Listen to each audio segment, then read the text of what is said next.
Hello, and welcome to Sort of the Story. I'm Janey. And I'm Mac. And this is the podcast where we tell each other stories like fairy tales and folk tales and mythology. I got really self-conscious. I realized you were looking at me, and I have, I guess, movements that I do I didn't notice until I realized you were looking at me. You don't usually do them. Oh, no. That was pretty weird. Guys, it's weird here. It suddenly feels really weird. What's up? So, This isn't for children. This is not for children. There's swears and content. I think that the only reason why this part feels so weird suddenly is because it's the only part of our podcast that is in fact scripted. I mean, it's not like written down anywhere. But we do the same thing every time, and now it feels like I'm performing for you. Dance, little clown. Welcome. Show us your little clown dance. We tell each other fairy tales and folk tales and mythology. So, I need help. Somebody send help. Guys, this isn't for children. But if you want to help, here's what you can do. At the end of this episode, we talk a lot about Sesame Street for some reason, but it's not for children. Do not bring a child into this very serious conversation. Thank you. Mm-hmm. Max. Yes. I was going to start doing my thing a minute ago, and I was like, if you want to help, and then you cut me off. Oh, go ahead, do your thing. I'm so sorry. I was like, okay, I guess Janey wants to do it. I wasn't going to do that. I was just going to jump into this episode. I forgot about the thing. Well, if you want to pay for Janey's brain replacement surgery. Excuse Max while she puts on her Monopoly Man top hat and monocle and tells you how you can give us money. Go to that link that is for Patreon. It is. The show notes for this episode. And every episode. For $3 a month, you can join us on Discord, which also means access to the book club episodes, where we all read a book, and then Janey and I talk about it. We do. And then we all talk about it in the Discord. It's very fun. You get fun. to hang out. And Janey and I are both insomniacs, and we both send weird messages to the Discord at weird times of night. So listen, guys, that's true. Max, Janey. have you started reading our current book club book? I have not. That's okay. You've been very stressed. Are you excited to? I'm so excited to. I've been saving it as a treat. Real dirty. It's a really dirty, fun book. I might just read it all tomorrow. I Or I think- might... Maybe. Or you might what? You were going to say cry all day? No. I was going to say I might make some cookies and drink some wine and play The Witcher. But I think you should make some cookies, drink some wine, and read that book. It's fun. I never hate want to it. be eating or drinking when I'm reading. That's so weird.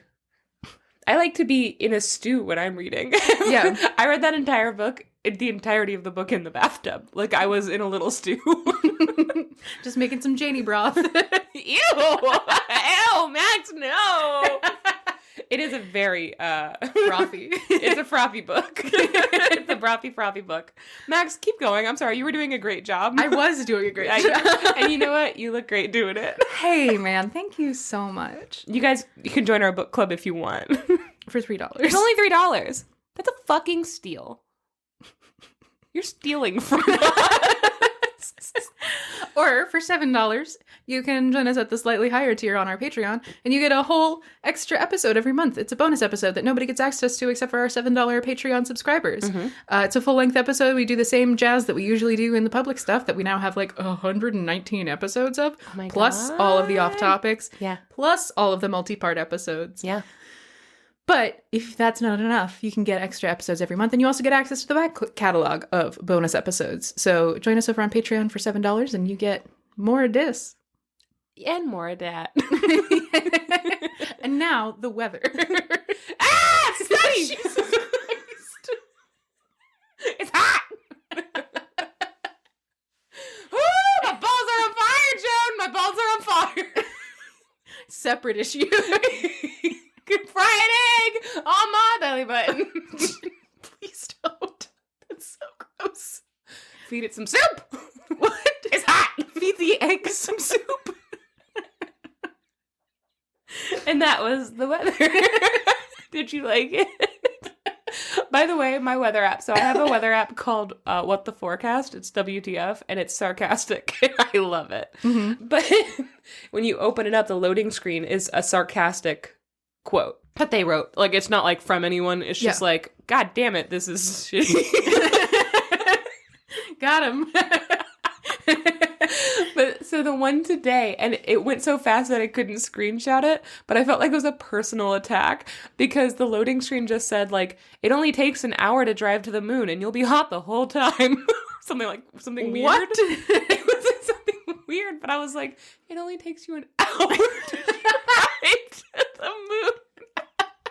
Longtime listeners will remember that Janey thought that the moon was 1 mile away. Somebody told me the moon was a mile away. It's not and you believed them. It's not my fault that I tried to use that at trivia night on a date. I tried to guess the distance between Perth and Sydney. And you were like, it's farther away than the moon, so more than a mile. It's probably closer than we think because the moon's only a mile away. So if we start there... Oh, Lord. Okay, Max, we have a very special episode today. We do. Yeah. Do you want to tell them about the episode of How Special It Is? Oh my God, I would love to tell them about and how special it is. It's hot in here, guys. We're very tired, okay? And also, it's kind of late night. Oh. Guess what time it is? Sexy girl times. Oh. 6:48. It's 7:27. Oh my God, I was off by a whole half hour. Yeah. You were off by... No, I know. No, I know. It's just 45 is such a specific number. I feel like you could have gotten that, you know? Oh my gosh, she's going to throw something at me. It's going to be a penny. You're fine. It would have killed me. Imagine this podcast without my dulcet tones. You know, some people say they only listen to the podcast because of my voice, so... And the way my ass looks in those jeans. They say that, Max. They say that. Yeah, if you join us on the Discord, you also get access to Janey's ass in those daily jeans. jean posts. Where every single day, Janey posts a picture of her ass in jeans. If you're on the Discord and you're not seeing those, just send Janey a message. There's like a weird settings thing that we have to figure out, but just let her know that you need those jean pics. Make the subject line, "Damn girl, what does jeans do?" Cover up that ass. How those jeans move. Well, they don't move without a person in them, so that's the first thing. Well, I move them. Okay, yeah. So I'm not just still in my jeans, Max. I'm a person. I'm going to cut a lot of those. Okay, so what was the question? Do you want to tell them what's so special about this very special episode? Oh my God, guys, this is episode 119, and that is special because a couple weeks ago, Max and I watched Fall of the House of Usher. It's so good. Was it called that? Yeah. Okay, good. It was fantastic. It's the same people that made Haunting of Hill House, and it's just like a love story to Edgar Allan Poe. And every episode is basically based off of a different, very famous macabre Edgar Allan Poe story. It's just macabre. Macabre. Classic macabre. Macabre. Macabre. So it's fantastic. There's very, like, a lot of subtle influences as well as just like overt storylines, and it's just really fucking well done. It's spectacular. And that made us really want to do an Edgar Allan Poe episode because neither of us have read as much Poe as we would have liked to. Basically, all my Edgar Allan Poe came from like literature classes, you know? Mm-hmm. I wasn't reading a lot of Poe for fun.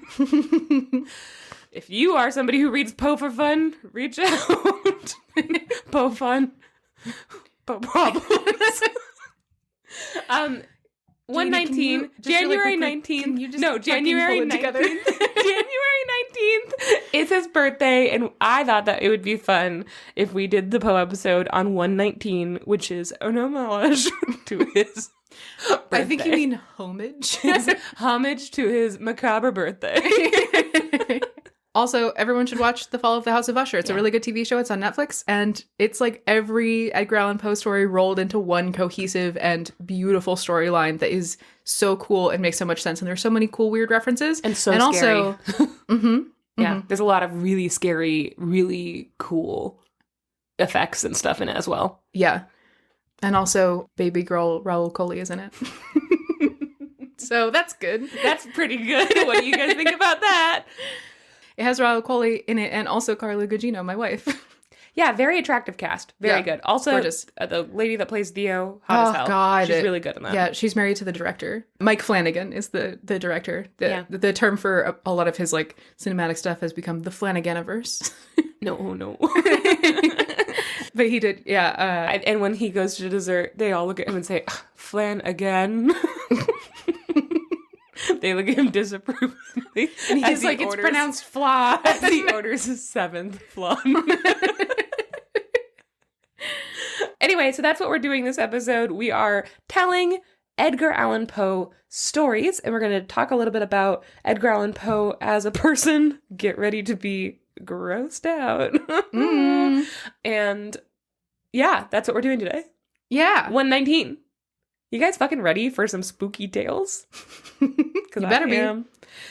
Max, do you want to get into it? Let's do it. After that very short and concise intro, that by the time I cut it together, it will be so professional. You don't even know. Are you ready? 119. I'm going first. Are you ready? Do you want to stop recording? I do. Yeah, I do. Okay. Well, then I'm going to go tell you a story. Goodbye. Okay, Max. Okay, Janey. Before we begin, let's talk a little bit about Edgar Allan Poe so that we are all up to date. This is not, and you looked up Edgar Allan Poe a bit too as you're researching, so feel free to jump in, obviously, whenever you want, all the time. Point of order. Yes. I have seen his house. That's true. You've also seen his college. The same one. Same place. He lived in his college? Yes. Oh. That's dormitories. That's not his house. It was his house for a while. It was his room. Sometimes a room is a house. Edgar Poe. Point of order. Edgar Poe was born on January 19th, 1809 in... Why would you throw that to me? Well, I don't know. Fucking guess. Spooky Portsmouth. USA. It's Boston, Massachusetts, you dumb fuck. No. Okay, Edgar Poe was born on January 19th, 1809 in Boston, Massachusetts. After his mother died in 1811 when he was like 2 years old, she died when they were living in Richmond, Virginia, Poe was sent to live with John Allan, who it seems like people don't really know for sure, but they assume that it's his grandfather, but that was just like his foster parents, basically. Yeah, the thing that I read basically just said that John Allan's wife was like, we have to take in these kids. She didn't have children. Yeah, and then John Allan was like, all right, honey. And then they like fostered them. Yeah. That's kind of all that I read, though. Biography.com said that it was, people presume that that was his grandfather. They also never name her, which is fucking rude. They just call her his childless wife, which is rude. Whoa. But anyway, that's where he got the name Allan, when he started going by Edgar Allan Poe. Eventually, Poe was educated in Scotland and England, so he was very well educated. He came back to Richmond, Virginia, and he kind of finished out his education there. And then he ended up going to the University of Virginia. He was only there for 11 months before he developed a pesky gambling addiction, and that embarrassed John Allan, and he basically stopped paying for him to go to school because he was like, you're fucking terrible at everything, and you're embarrassing me. After he dropped out of school, he went back to Richmond and he found out that his sweetheart, who he was like, it's fine, I'll just go marry Sarah. She was engaged to another man, and that kind of sent him into a little bit of a spiral. I mean, though, like... what did you expect? Also, you have a gambling addiction. Don't marry somebody. I have some things to say on that after. Okay. You don't want to jump in now? I can. Yeah, do it. My personal connection to Edgar Allan Poe is that I grew up in Charlottesville, which is where the University of Virginia is. So we always had a bunch of stuff about Edgar Allan Poe. And I always grew up like he has a room that's like preserved as sort of a museum on the lawn, which is like a long promenade that leads up to the rotunda on the University of Virginia campus. And there are still students who live in those dorms, but it's like a very prestigious thing. I think it's like 100 dorm rooms along the lawn. Yeah. And one of them is sealed off, and it has like a little like taxidermied raven on like a thing. And it has like a picture, like a quill on a desk and everything. Yeah. And yeah, they're like, this is Edgar Allan Poe's room. There's like a little, you press a button and it like says a whole thing about. As it did when he was there. Yes. And he was like, this is weird. He's like, this is pretty catchy. I should write this shit down. But growing up, I was always like, wow, the University of Virginia and Edgar Allan Poe, besties for life. Found out later that Edgar Allan Poe actually never graduated University of Virginia. I was like, huh, that's really weird. Found out later. Here's the thing. I just looked this up earlier because I was like, I'm not sure that this is true or if this is just something that I read once and then blew out of proportion because I was upset. But no, it's real. His foster father, John Allen, was sending him money, but the University of Virginia had increased their tuition rates. And so Poe was like, I need more money to pay my tuition.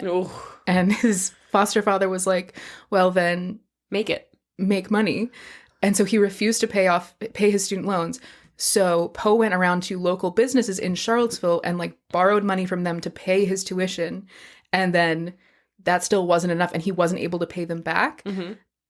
And that's when he developed a gambling problem, was to try and pay off his student debt to the University of Virginia, which then set up a fucking museum about how, oh, wow, he loved it here. He got such a good education here. Don't even worry about it, guys. Ooh, that's so shady. It's a direct line from, like, him not being able to afford his student loans to him dying, like, diseased and alcoholic and penniless.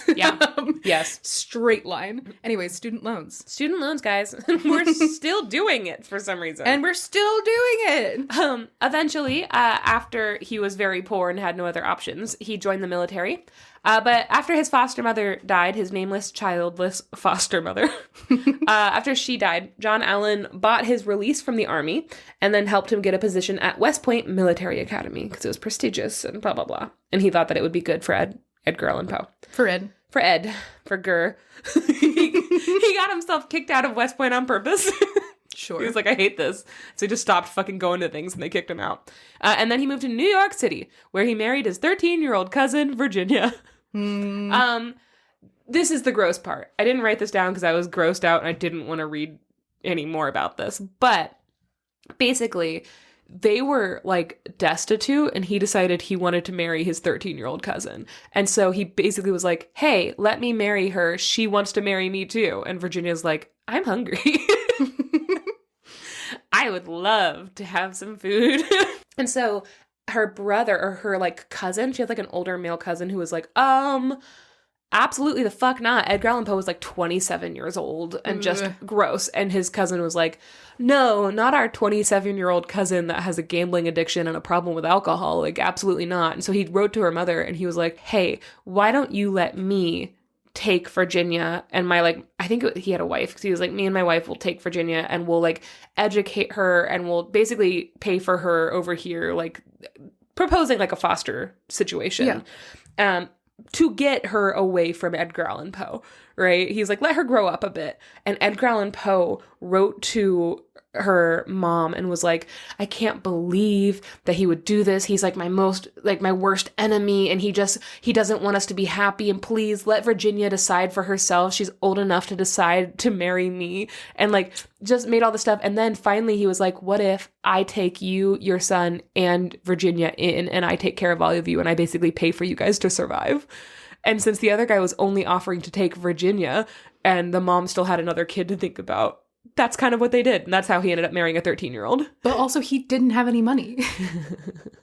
Well, he was making some money off of writing. But yeah, he went over and he fucking manipulated everyone and groomed a 13-year-old. And what a nightmare. I also, in the process of researching for today, I read a short story that he wrote called Berenice.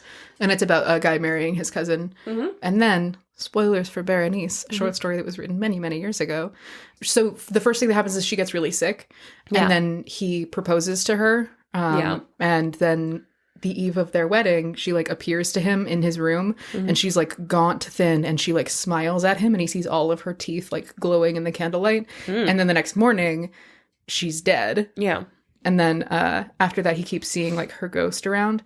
And then the grave digger comes to him like sometime later and is like, I just saw something horrifying.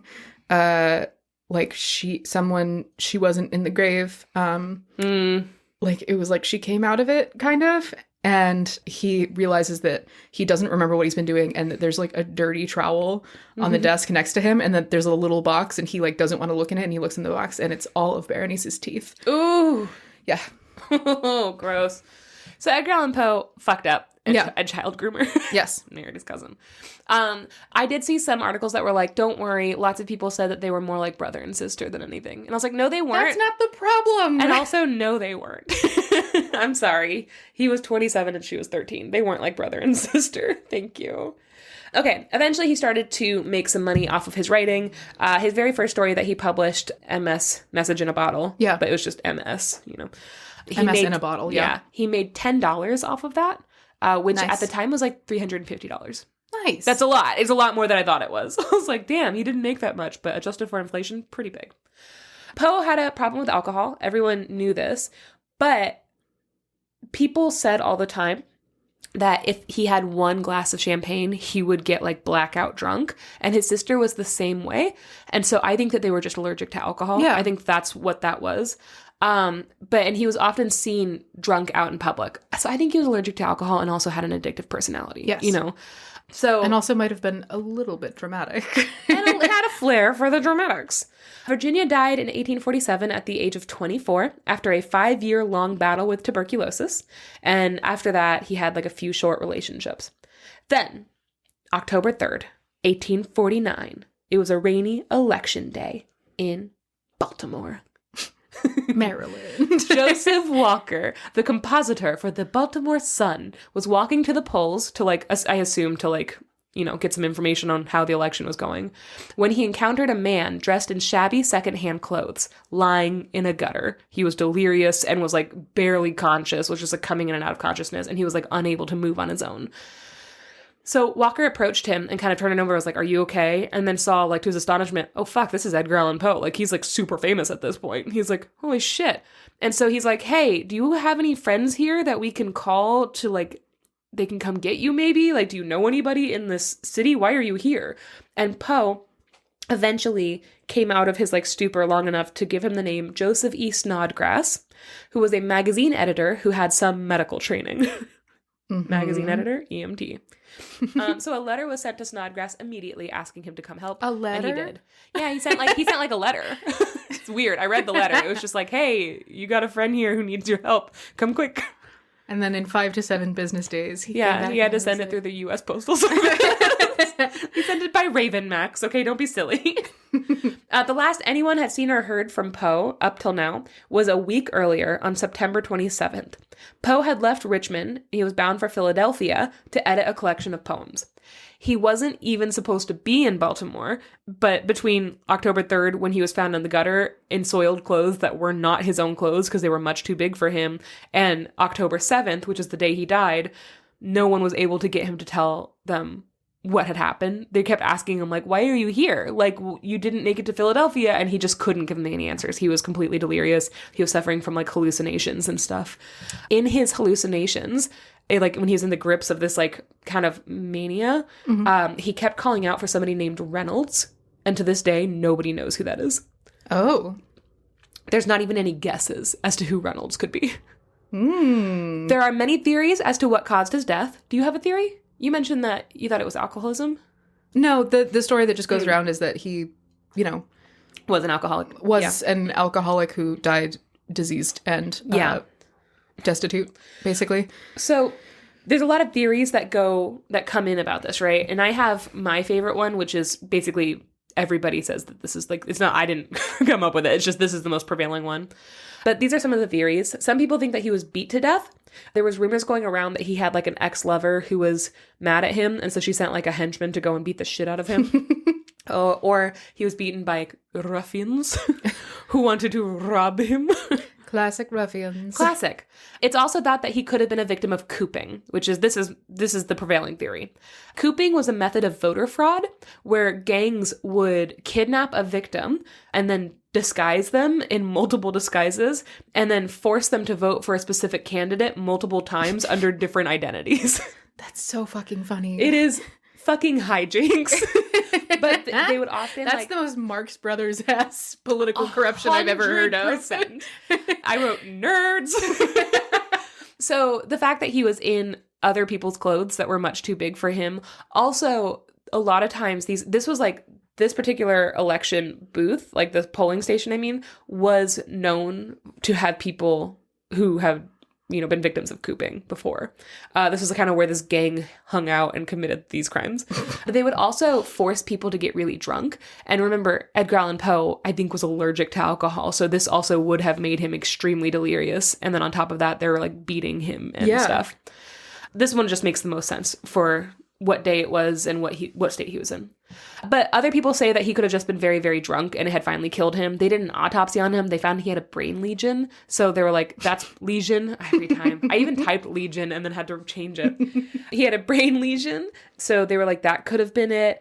Some people said that he could have had rabies, which actually a lot of his symptoms do match up with rabies, except they do mention that he was drinking a lot of water at the end. And one of the main symptoms of rabies is like a fear of water. Some people say that he could have had a brain tumor. All this to say, Edgar Allan Poe's death and the week leading up to it is a complete mystery to this very day. We will literally never know, but we know it's scooping, so. It's also interesting that he was in Virginia and then was found in Maryland. I wonder if he was cooped in both states. Oh, because Maryland's Baltimore's pretty close to the Virginia border. It's not too close, especially by train. That being said, he could have been just nabbed off the train because he got on the train on his own to go to Philadelphia. Yeah. Maybe he stopped in Baltimore on his own. Maybe he got drunk. Like, who knows? Truly, who knows? There's a lot left to the imagination. But that's Edgar Allan Poe in a little nutshell. Aw. Yeah. Put him there. Me. For crimes against children. That's fair. Not as fun, is it? Nope. Okay. So with that, Max, do you have anything to add? No. Do you want to add a little opening of beer? Yeah, I do. You did that so cool. I have a paper cut under my nail. Aw. With all of that, Max, as if you guys aren't tired of hearing me talking already, even though everybody says that I'm the best one on this podcast and they love my dulcet tones. Hey, JD, can you tell me the story in mime? No, mime. That's Mickey. No. You were okay. Yeah. No, I see what happened. Mouse. What? That's not an explanation. Your brain is moving too fast for me today.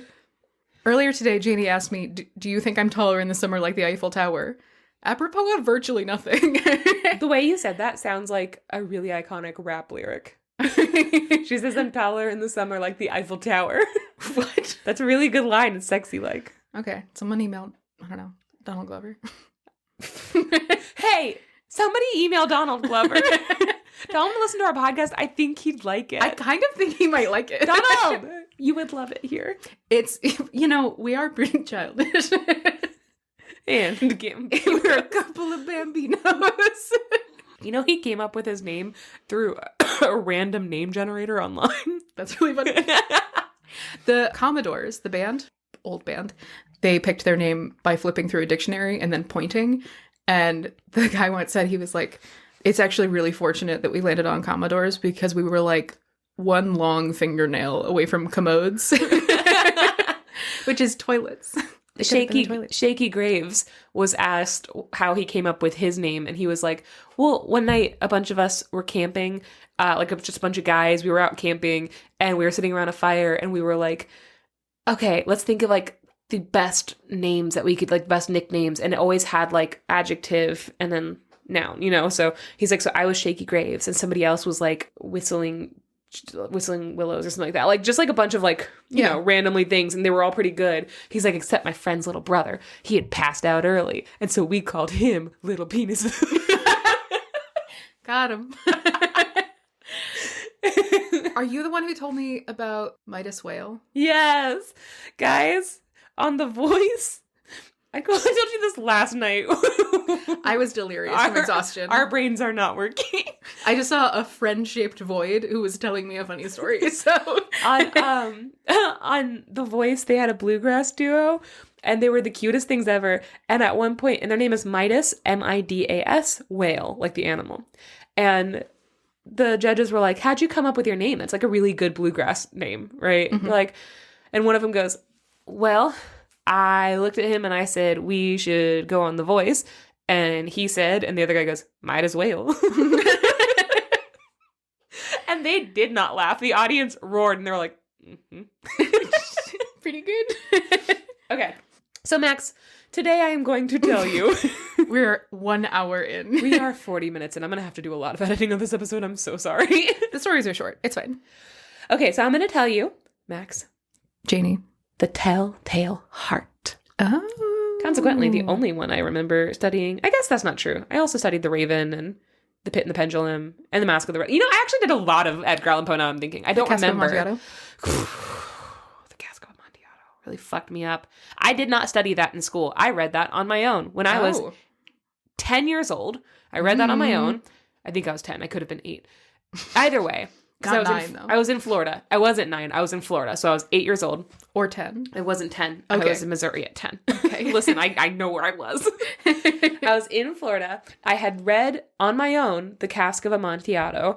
And I was like, this is great. I didn't understand what a cask was. And I didn't understand that Amontillado was a wine. But you know what? I got the point, right? Somebody was bricked up in a wall.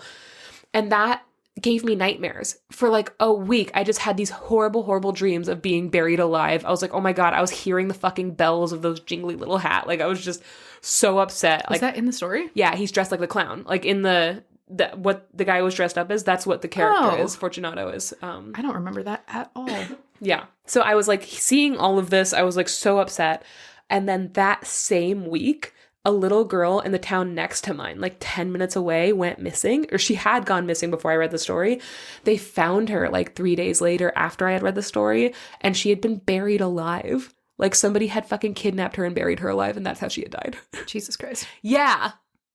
And if you think that that didn't solidify something in me as a tiny child who was already having dreams of being buried alive, oh boy. How is it that I'm the one who's afraid of being underground? Yeah, I'm fine with it now. I got over it. Oh, wow. Okay. I'm like cool and fearless and shit. The Telltale Heart. Don't bring up seals. That's rude. How dare you? This was my first Edgar Allan Poe story. It's so good. And this was also the story. I read this in like elementary school in like 4th grade. This was the story where I was like, I might like books. I might actually be a book girly. Yeah, I told everyone who would listen about this story for like a year. And everyone was like, yeah, no, I know, I've read this story. And I was like, but then? It's so fucking good. Yeah. Okay. The Telltale Heart, published in 1843. So this is a, what do you call it? Not a POV. First person. This is a first person narrative. POV. You hate this one guy who lives with you. POV, you're a silly little man. Silly little problem. No, this is a first person narrative. And this is how it starts. True. Nervous. Very, very dreadfully nervous I had been and am. But why will you say that I am mad?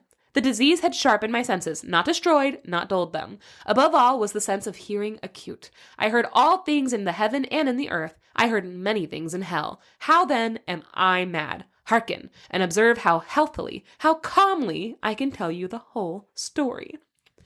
So we start off with this guy being like, I'm not fucking crazy. Listen to how calmly I tell you about this thing I did. And then you'll be like, oh, he's sane. Huh? So our narrator is the caretaker, our unnamed childless narrator is the caretaker for an old man who he actually really loves. He says this several times. He's like, I like the old man. He was nice to me. I had a great time with him. I loved him. I liked my job. He insists that this man had always been very fair to him, that he had no interest in stealing his money at all. He's like, I didn't need it. In fact, the narrator had just no problems with this old man, except for his vulture eye. He had one eye that is pale blue with a film over it, and it freaked the narrator out.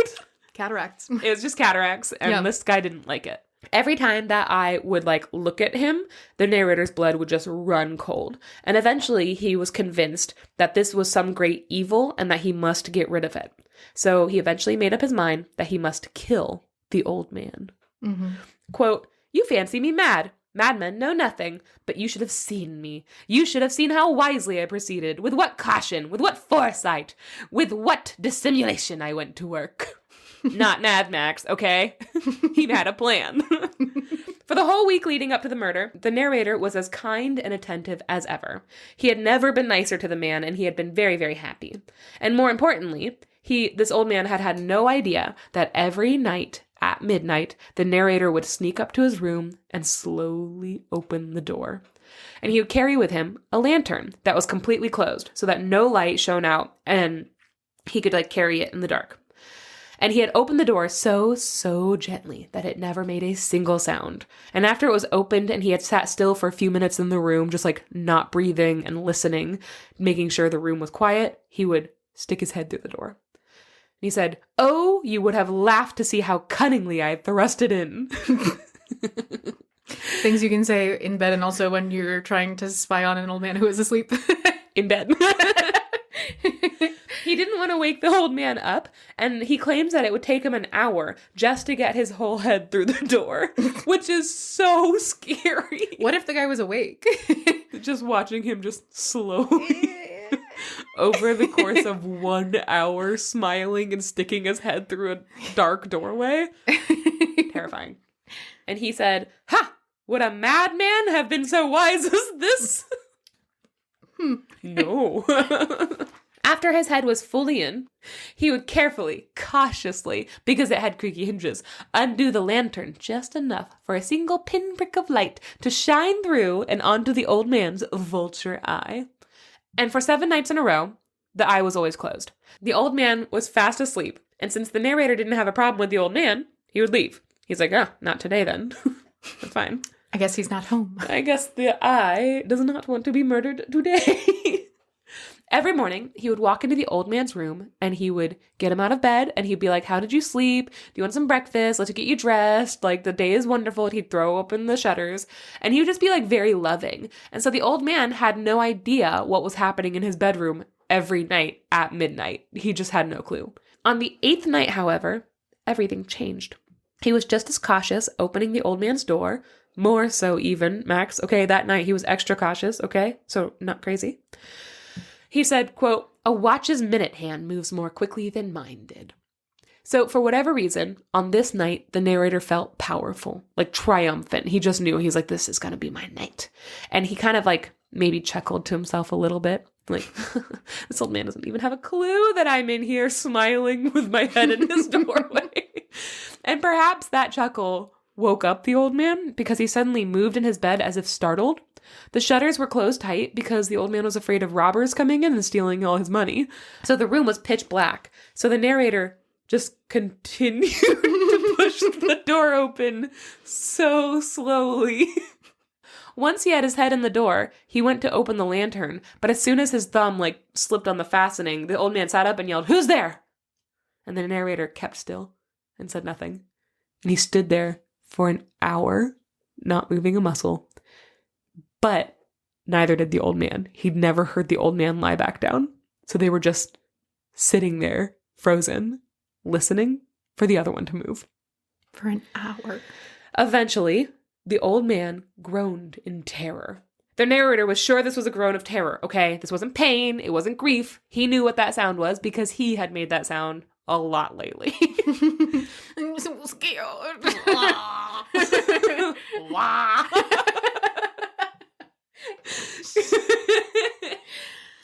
Not to be confused with a sex groan, which sounds like this. Wah.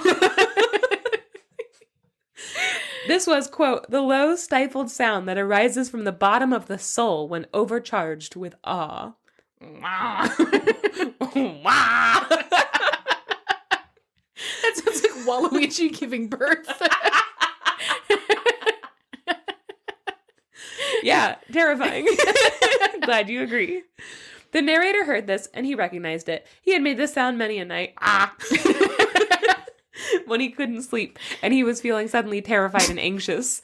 He heard it from the old man, and he pitied him. But also, he was chuckling in his heart. He knew that the old man had been lying awake ever since he first stirred in his bed, and that his fear had been growing steadily ever since, as they had both sat there in complete silence. The old man had been trying to convince himself that everything was okay, and he was probably saying to himself, "It is nothing but the wind in the chimney. It is only a mouse crossing the floor. It is merely a cricket which has made a single chirp." Beep, beep. That's 2 chirps. That's good. Yeah. That's a really good cricket sound also. Oh my god, quick story. Are you going to tell them about the voice that you did really well last night? Max, don't tell him about that. That's our private time. I pretended to be a sexy cop. And it was so good. Max was into it. Now we're in love. Turns out she does like the holies. Okay. Sorry, she likes the holies. Woo! No, what was the voice that you did that was really good? Was it Mickey Mouse? No. Was it Mario? Elmo. No. Elmo. Oh, you're really good Elmo voice. But I don't want to brag. Okay, so this is so You have to weird. do the No, Elmo I can't do it. Okay, but no. Just say, how are you today in the Elmo voice? I don't know if I can. It won't be good now that I'm under pressure and everyone's listening. Elmo's under pressure. Elmo doesn't want to do the thing. See, I can't do it. That was so good. It was not. That was pretty good. Okay, so So what were you going to say, though? when I was a senior in high school, not a senior at Denny's getting a discount. When I was a senior in high school, I was in all-state choir, right? And I had been working my way into getting into all-state choir since freshman year. It was like kind of a big deal, like when we did it. And then also it was very strict. So we had to like make these really strict rehearsal schedules. I had to go through like 3-step audition process in multiple cities around Missouri. Like it was a big thing. And then we got to it and I had a solo, Max. In all-state choir, I had a solo. Wow. It was not a singing solo. What? Was it a breakdance solo? It was like, Oh, you were popping and locking. no, at one point they had like, I think it was like an African song. Sorry, was it a triangle solo? Weirder. There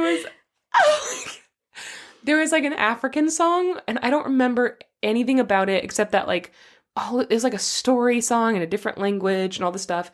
And it opened on the sound of a cricket. And I was the only one, apparently, that could do a cricket sound. You had a cricket solo. I had a cricket solo in the very beginning where all I did was... Oh my god, that's so good. Janey, that's such a good cricket sound. I had my own microphone. It was labeled Cricket Girl. Oh, your secret superpower. Okay. Cricket Girl saves the world. That's really good. Thank you. I sometimes have anxiety and I have to listen to like white noise to go to sleep. Yeah. And the only thing that works for me is there's this one track. It's on Spotify. It's Crickets in the Rain. So it's just, like me at your window. It sounds exactly like that in the rain. And it's one of the only things that can make me fall asleep if I'm like not feeling like going to sleep. It's magical. And also like I heard that and like my eyes closed for a second. That's how good that cricket sound was. Oh, it's so weird that was a memory that just popped back in. My parents were there. Scouts were there for people. I just don't know. Okay. I feel pretty silly now that I went meep. Pretty good meep. Very clearly a peeping frog. So it was that one cricket. It was me doing my breakout solo.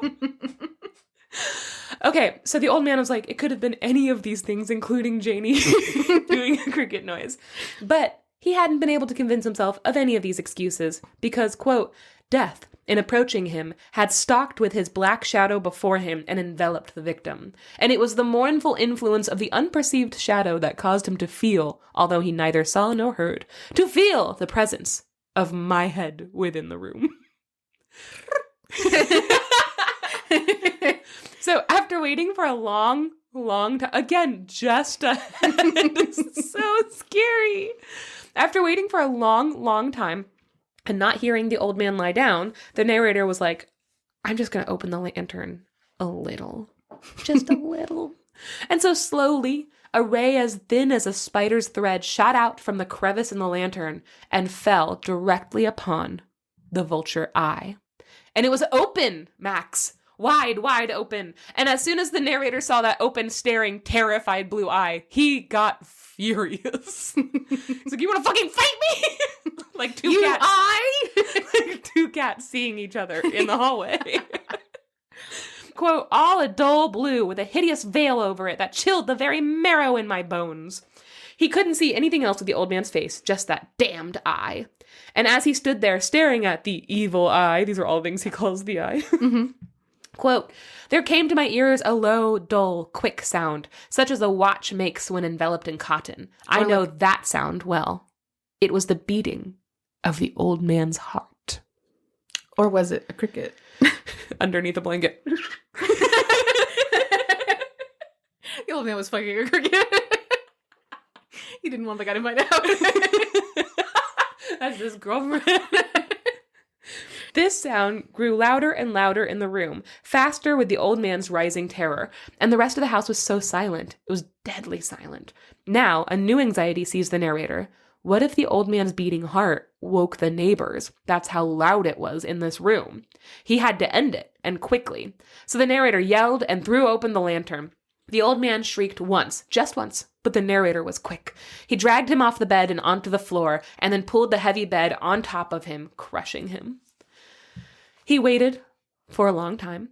Not an hour, but many minutes. Like at least 6 or 7 minutes. Maybe 6, maybe 7. And the muffled sound of the heart beating continued for a little while.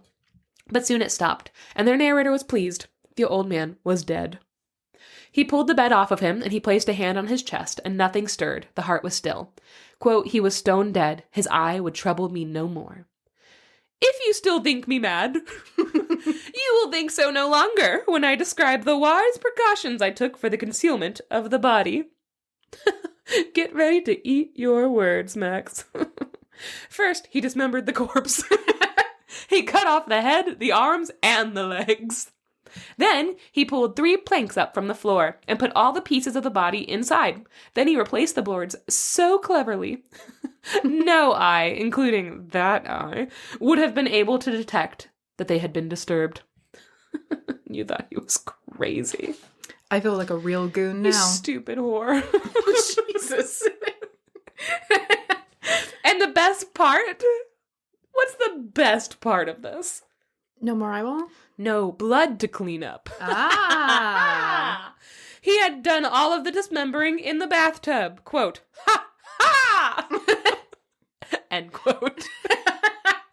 It was about 4 o'clock in the morning when he was done hiding the evidence, and suddenly the doorbell rang, and there was a knock at the door at the same time, which is overkill. And maybe somebody honked. I don't know. He went down without anxiety, because what else did he have to fear? The worst part was over. And everything was cleaned up. There were 3 police officers at his door. This is the police. Come out with your dick up. The neighbors had heard a shriek and had called the police to do a wellness check.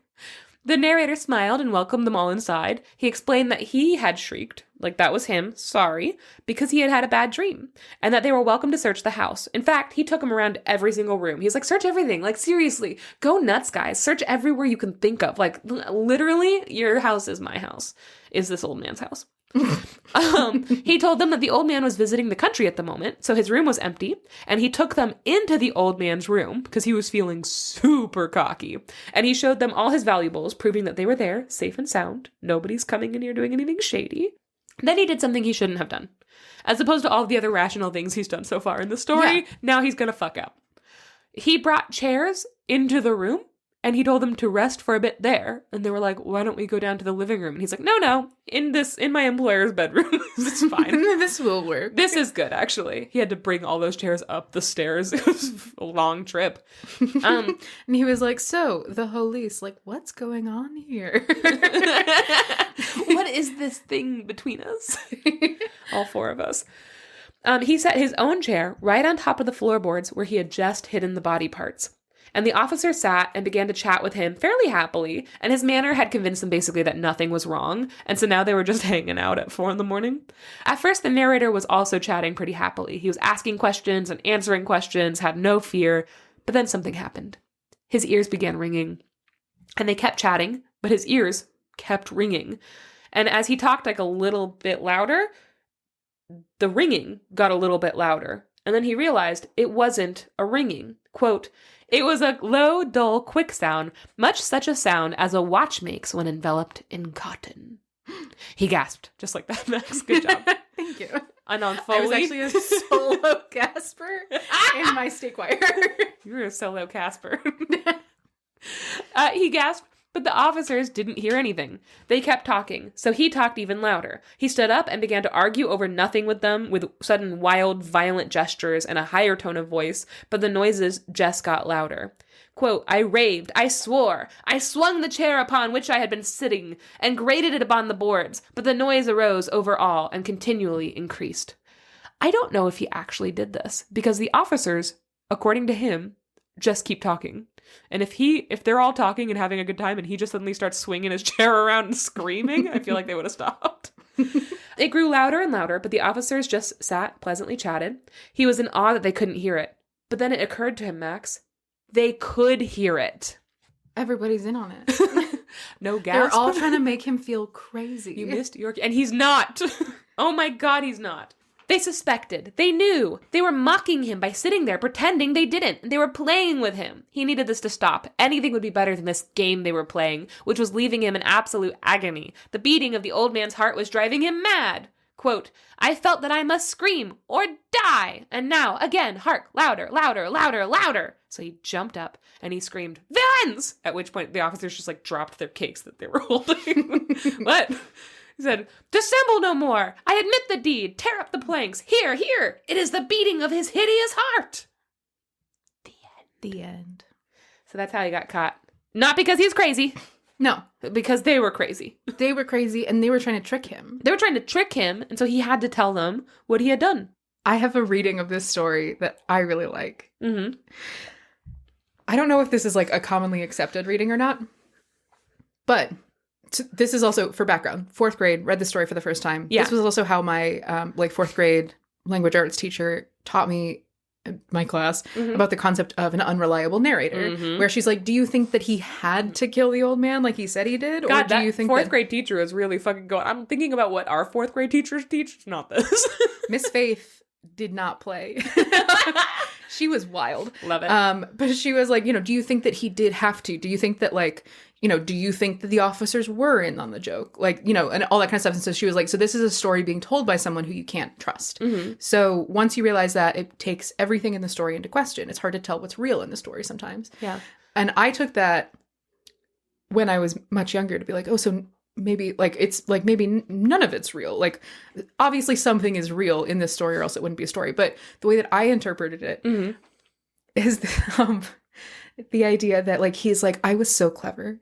I was so slow and sneaky and clever. You wouldn't even believe it. And I was like, in real life, he just opens the door. He's like, you awake? And then closes it. I really like the idea that he's not being so clever. No, that none of this is happening, that he's just fucking killing. Yeah, and the old man away. is terrified because he's like, my caretaker is trying to kill me. And the guy's like, he doesn't even suspect. He doesn't even know, as he's sharpening a knife on a rock in the kitchen. And he's in the room with all of the officers and he's like, they think I'm so normal and nothing's wrong.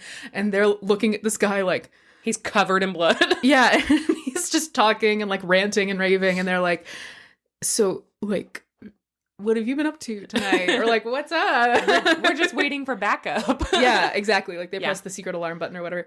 That is a reading of the story that I really like. There is another cool reading of the story that lots of people have pointed out, that the narrator, the way that I say he a lot, that's kind of the widely accepted thing. Lots of people believe that the narrator is a man, and he's drawn that way. The illustrations in this book by Harry Clark are pretty fantastic. I think they're pen and ink, but they look like woodcut. They look like linocut. But they're beautiful. Yeah, they're very, very gorgeous. I'll post pictures of these. They're very dark and spooky and cool, black and red. But many people believe that it's a man. That being said, Edgar Allan Poe never says that. Yeah. Edgar Allan Poe doesn't add any gendered pronouns, and so lots of people are like, this is a woman. And if you read it as this is a woman, it just changes the flavor of the story, which is very cool. And I thought that was kind of cool, but I can't read it that way at this point because I'm so used to how I've been seeing it, but I think that's really cool. And it's a good point that he doesn't ever mention pronouns. Yeah. And also that this is an unreliable narrator. We can't really trust anything that they're saying, Mm-hmm. He was probably paid $10 for the story, which would have been $350, and it was reprinted a shit ton. Not bad. Yeah. Let me show you a picture real quick. Please do. And then we'll fucking go away. Bye. Oh my god.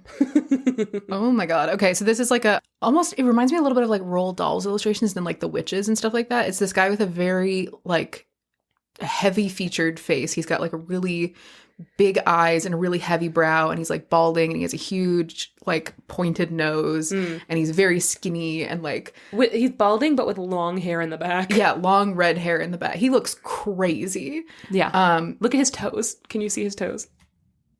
Ew. Why does he got little toes like that? His toes are so fucked up, guys. Why are they like that? They're like flared. Yeah, it's just this guy in like a dark room hunched over what looks like an old man but might be a pile of blankets. But like he's holding something, he's holding the old man's face and looking over his shoulder at someone in the doorway. And one more.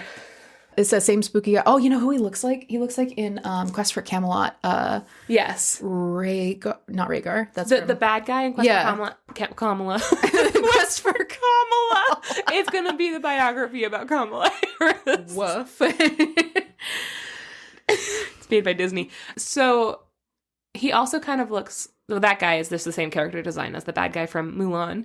Mm-hmm. He also kind of looks like the guy from Scary Movie, who's like, take my strong arm. And it's always like his little arm, and they're like, no, give me the other one. And he's like, it's not strong enough. He also looks like he also looks like the guy from Rocky Horror Picture Show who looks like that. That's exactly what he looks like. That's it. Yeah. We landed on it. That's exactly what it is. Yeah, that guy. Yeah. Spooky illustrations. Very spooky. It's a spooky little book. I got it from Barnes & Noble. It's just illustrated tales. And it's good. Pretty good. Yeah, it's what I need it to be, and it's aesthetically pleasing. Pretty exciting. That was long. Wow. You want to take a break? I'm impressed. You want to take a break? Yeah, let's take a little break-a-rooney. Okay, and we're coming back with more horrifying tales. Woo!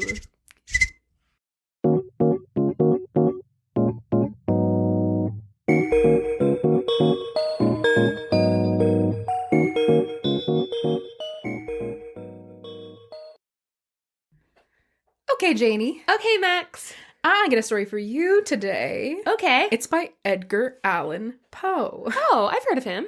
Yeah. Pretty interesting stuff. So, the story that I have for you today is called The Masque of the Red Death. This was Max's favorite episode of the... Fall of the House of Usher. Yeah. Oh, so good. That whole episode is just fucking art. It is art. It 100% is. Yeah. It also makes you love a character that I didn't think I would love. Yeah, he's such a little fuck. He is such a little fuck, but I just ended up loving him so much. I know. Oh my god, it's so good. Everyone watched The Fall of the House of Usher. Guys, just fucking do it. Thank you. The Masque of the Red Death. This is an Edgar Allan Poe short story that I didn't read until like 2 years ago. It was like after I was out of college and everything, someone made a reference to it in something, and I was like, I don't know what that is. And I like looked up the story and I was like, that's fucked up. Wild. You know how you do with stories. I mean, at this point, you guys know how we do with stories. Yes. This is not a surprise to you. It's pretty clear how we do with stories. Well, we do what we do. We do what we do with stories. We do what we do and we don't take a poo. Go to bed. I'm finishing the episode on my own. Goodbye! So I don't have a whole lot of prologue to this one. I have a whole lot of epilogue. Okay. Postlogue. Postlogue. Oh. You know what a postlogue is. It's a poo. Why would it be that?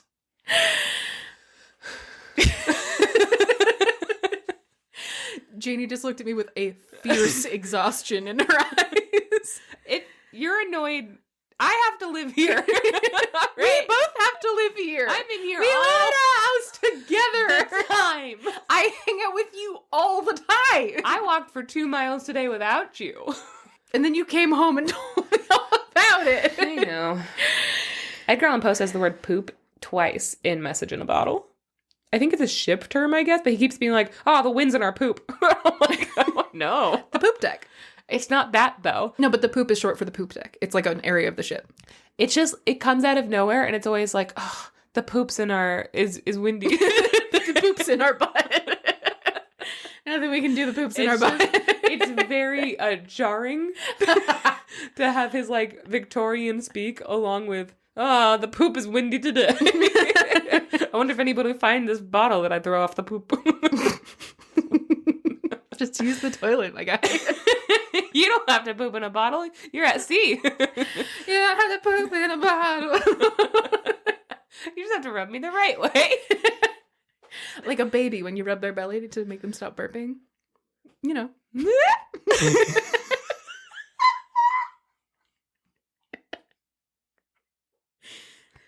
You want to tell me a story? Okay. The Masque of the Red Death is a very serious and not funny story. We are not laughing at Red Death. We are not. So, I will set the scene for you. Okay. There is a great land. It's full of people. It is ruled over by Prince Prospero. Then, a disease strikes the land. It is called the Red Death. I'm going to read you the description of the disease, the Red Death. This is just the first paragraph of the story. Okay. The Red Death had long devastated the country. No pestilence had ever been so fatal or so hideous. Blood was its avatar and its seal, the redness and the horror of blood. There were sharp pains and sudden dizziness, and then profuse bleeding at the pores with dissolution. The scarlet stains upon the body, and especially upon the face of the victim, were the pest ban which shut him out from aid and from the sympathy of his fellow men. And the whole seizure, progress, and termination of the disease were the incidents of half an hour. Ooh. So this is a disease that goes from incubation to death in half an hour. Jesus fucking Christ. And the signs that you have it are you start to get really dizzy and like you start to feel weird sharp pains. And then you start bleeding out of all of your pores, especially your face. So this is something where you start like basically sweating blood out of, it's awful. Mm-hmm. And also like this is a very clear sign to the people around you that you have it. And this is before germ theory, but it's like, but we know we don't want to be next to them. Yeah. And so they're treated like they have leprosy, where immediately if someone's, in fairness, if someone starts sweating blood, I'm going to be like, you got to get out of here. You have to get out of my store. But like everyone immediately ostracizes him. There's no hope to help him, help the Well, and they victim. only have 30 minutes. Yeah, exactly. Like at that point, you are well past being saved. There is no cure for it. It is just a sign that you have it. And the longer you stay inside, the more likely you are to infect someone else. So you are immediately like put out of any space, including hospitals. There's nothing to be done. And then you just die. Yeah. And this all happens within a half an hour, which is an incredibly short life for a disease to have in the body. Yeah. I wonder if it has like a 100% mortality rate. Mortality rate. A 100% mortality rate. I'm just saying. I wonder. So this is the Red Death, and this is a disease that has been sweeping through the country and destroying the population, right? Mm-hmm. But Prince Prospero, don't worry about little old Prince Prospero. I would never presume. He's fine. He doesn't get the disease. Good. Because he stays away from everyone. Yeah. Because he has a huge abbey, like a church area that has like lots of lodging and room for storage and everything like that. Like a monastery, like a Christian monastery, kind of. He has this huge abbey that he has designated for himself. And he goes there with 1,000 of his closest friends and comrades, who are all, coincidentally, nobles. Yeah, quarantine party. We've all been there. No, we haven't. We are not far enough away that we can joke about that. No, we haven't. We quarantine partied, the three of us in this house. Yeah. I feel like a quarantine party is when a group of people all quarantine together. When you get all your friends in the same house to quarantine together. I bet lots of people did that. That's how we had so many COVID relationships that ended as soon as we were allowed to not be quarantined anymore. True. Quarantine parties, we all did it. I think of a quarantine party as being like, oh, you're part of my bubble, so you come over. And then everyone has all of their friends come over who are outside of their house, and then everyone gets sick. Oh, maybe. That's what I think of as a quarantine party. This is why it's important to decide what you think a quarantine party is before you throw it. So he takes himself and 1,000 of his closest, dearest friends, and he closes all of them up in this abbey, Mm-hmm. right? And he's like, it's going to be a party. It's going to be so fun. It is a quarantine party. Yes. They close themselves up in the abbey. They like weld shut the doors and everything. They don't want anyone coming in. They don't want anyone going out. He has set up so much wine that they can survive in there virtually forever. They have food. Well, they also have food, but Oh. that doesn't matter as much. Yeah, that's true. And he even brings in a bunch of entertainers. So he's like, so we're not going to be bored. And I do have to tell you. So first of all, at this point in the progress of the disease, half of the population of his kingdom have died. Oh, he's of the a disease. bad ruler. Yeah. So he decides to lock himself up in the abbey. They resolve to leave means neither of ingress nor egress. So no one can come in, no one can leave. To the sudden... No ingrates or egrets. Those are my hard no's.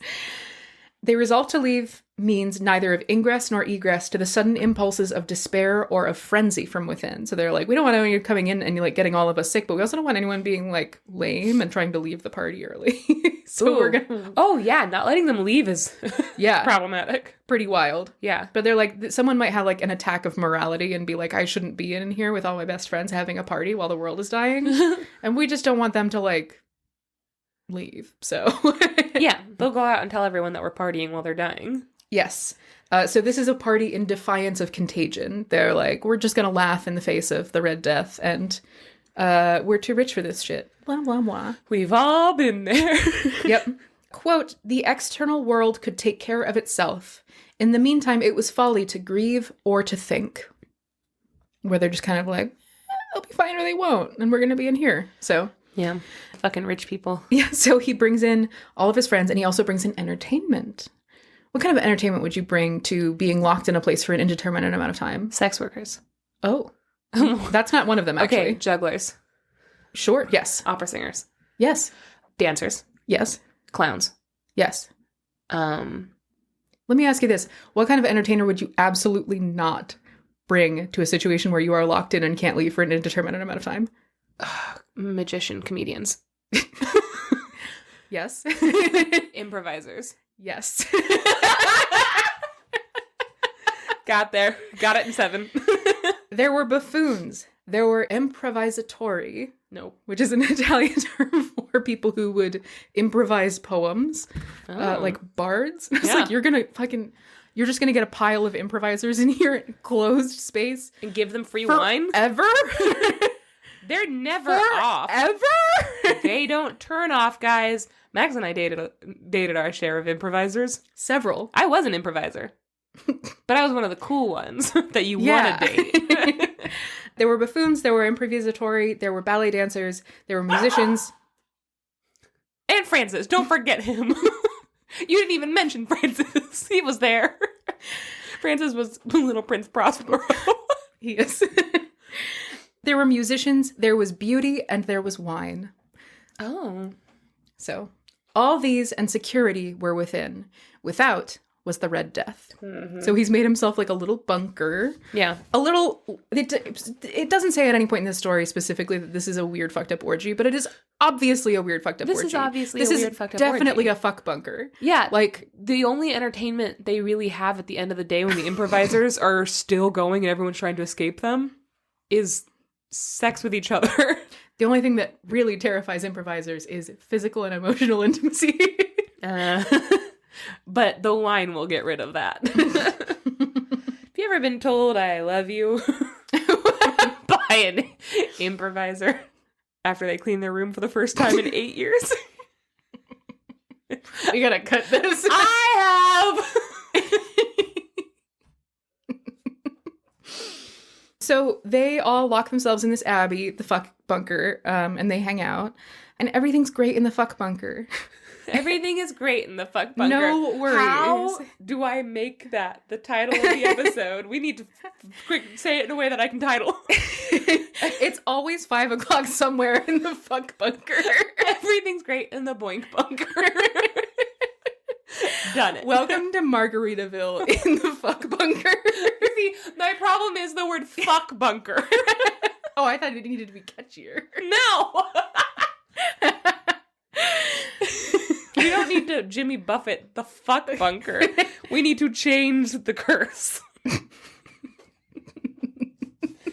That's how I felt about dating improvisers. We need to change the curse. Woof. So everything's great in the fuck bunker. Call it the Boink Bunker. No, I will not. I will not be censored on my own podcast.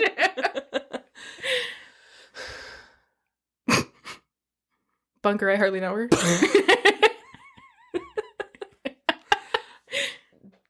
Dong bungalow.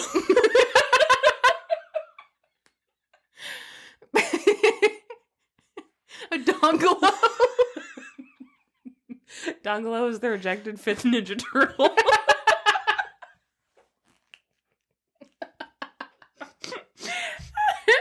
Everything's great in the fuck bunker.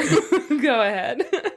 I'll also ask you this. How long do you think you could survive in a fuck bunker with a bunch of improvisers and clowns? Max, one time I couldn't survive a snowstorm with 10 people in our house. Mm-hmm. So I tricked them all to going to somebody else's house and I stayed home alone. If the incentive is like the outside world is diseased and terrible and any escape you might make could mean your death, how long do you think you could survive? Okay, being serious, if I were to put this into current day, like recent past, right? When we first got the news that we all had to quarantine, when nobody was going outside at all, even like people who were very afraid spent a couple days inside. You know, they all fought over toilet paper. They did the whole thing.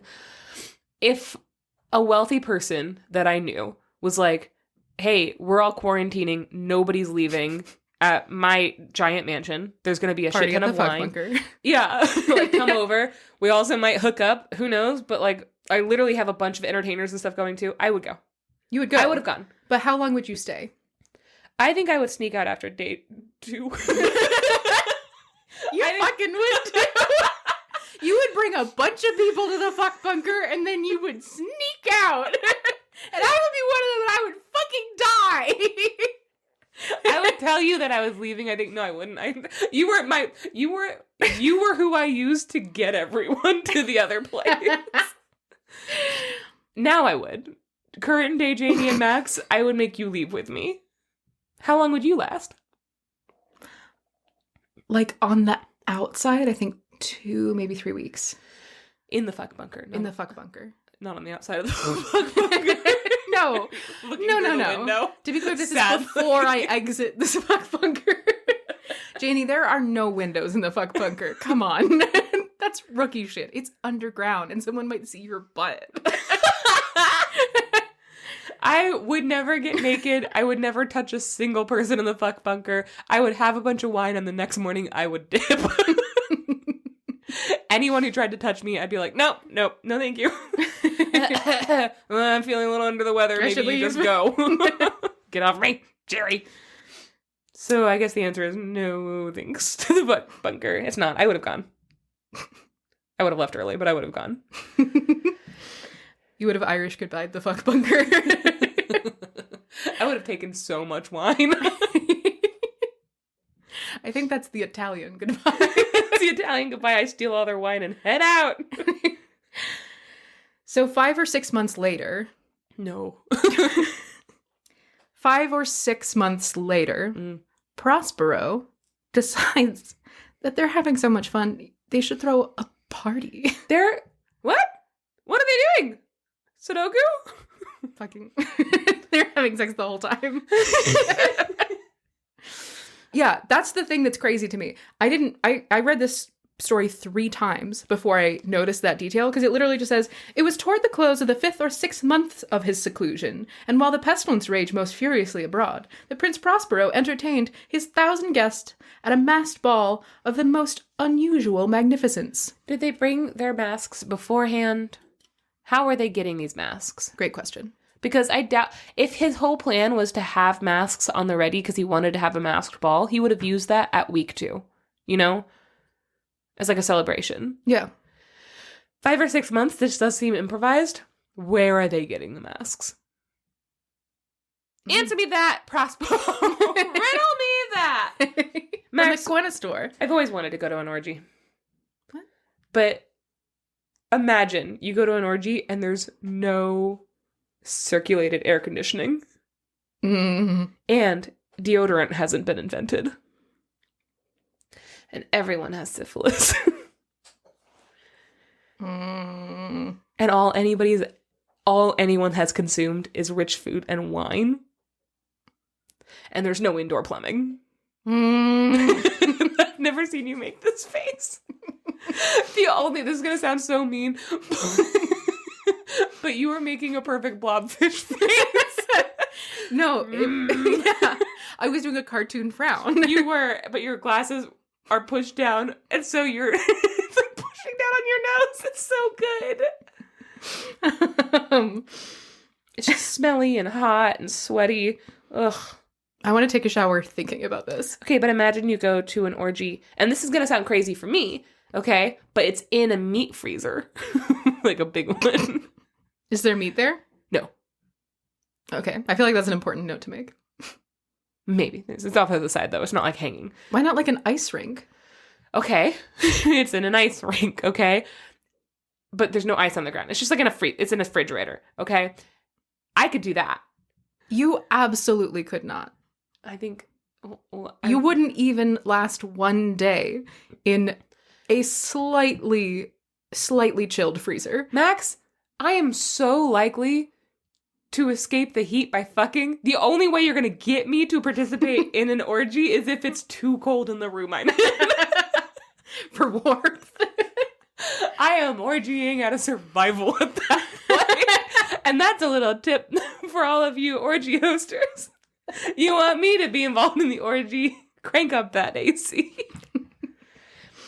You see how hot it is in this room right now? I don't even want to have sex with you a little. Aww. Now imagine if there was a big old fan.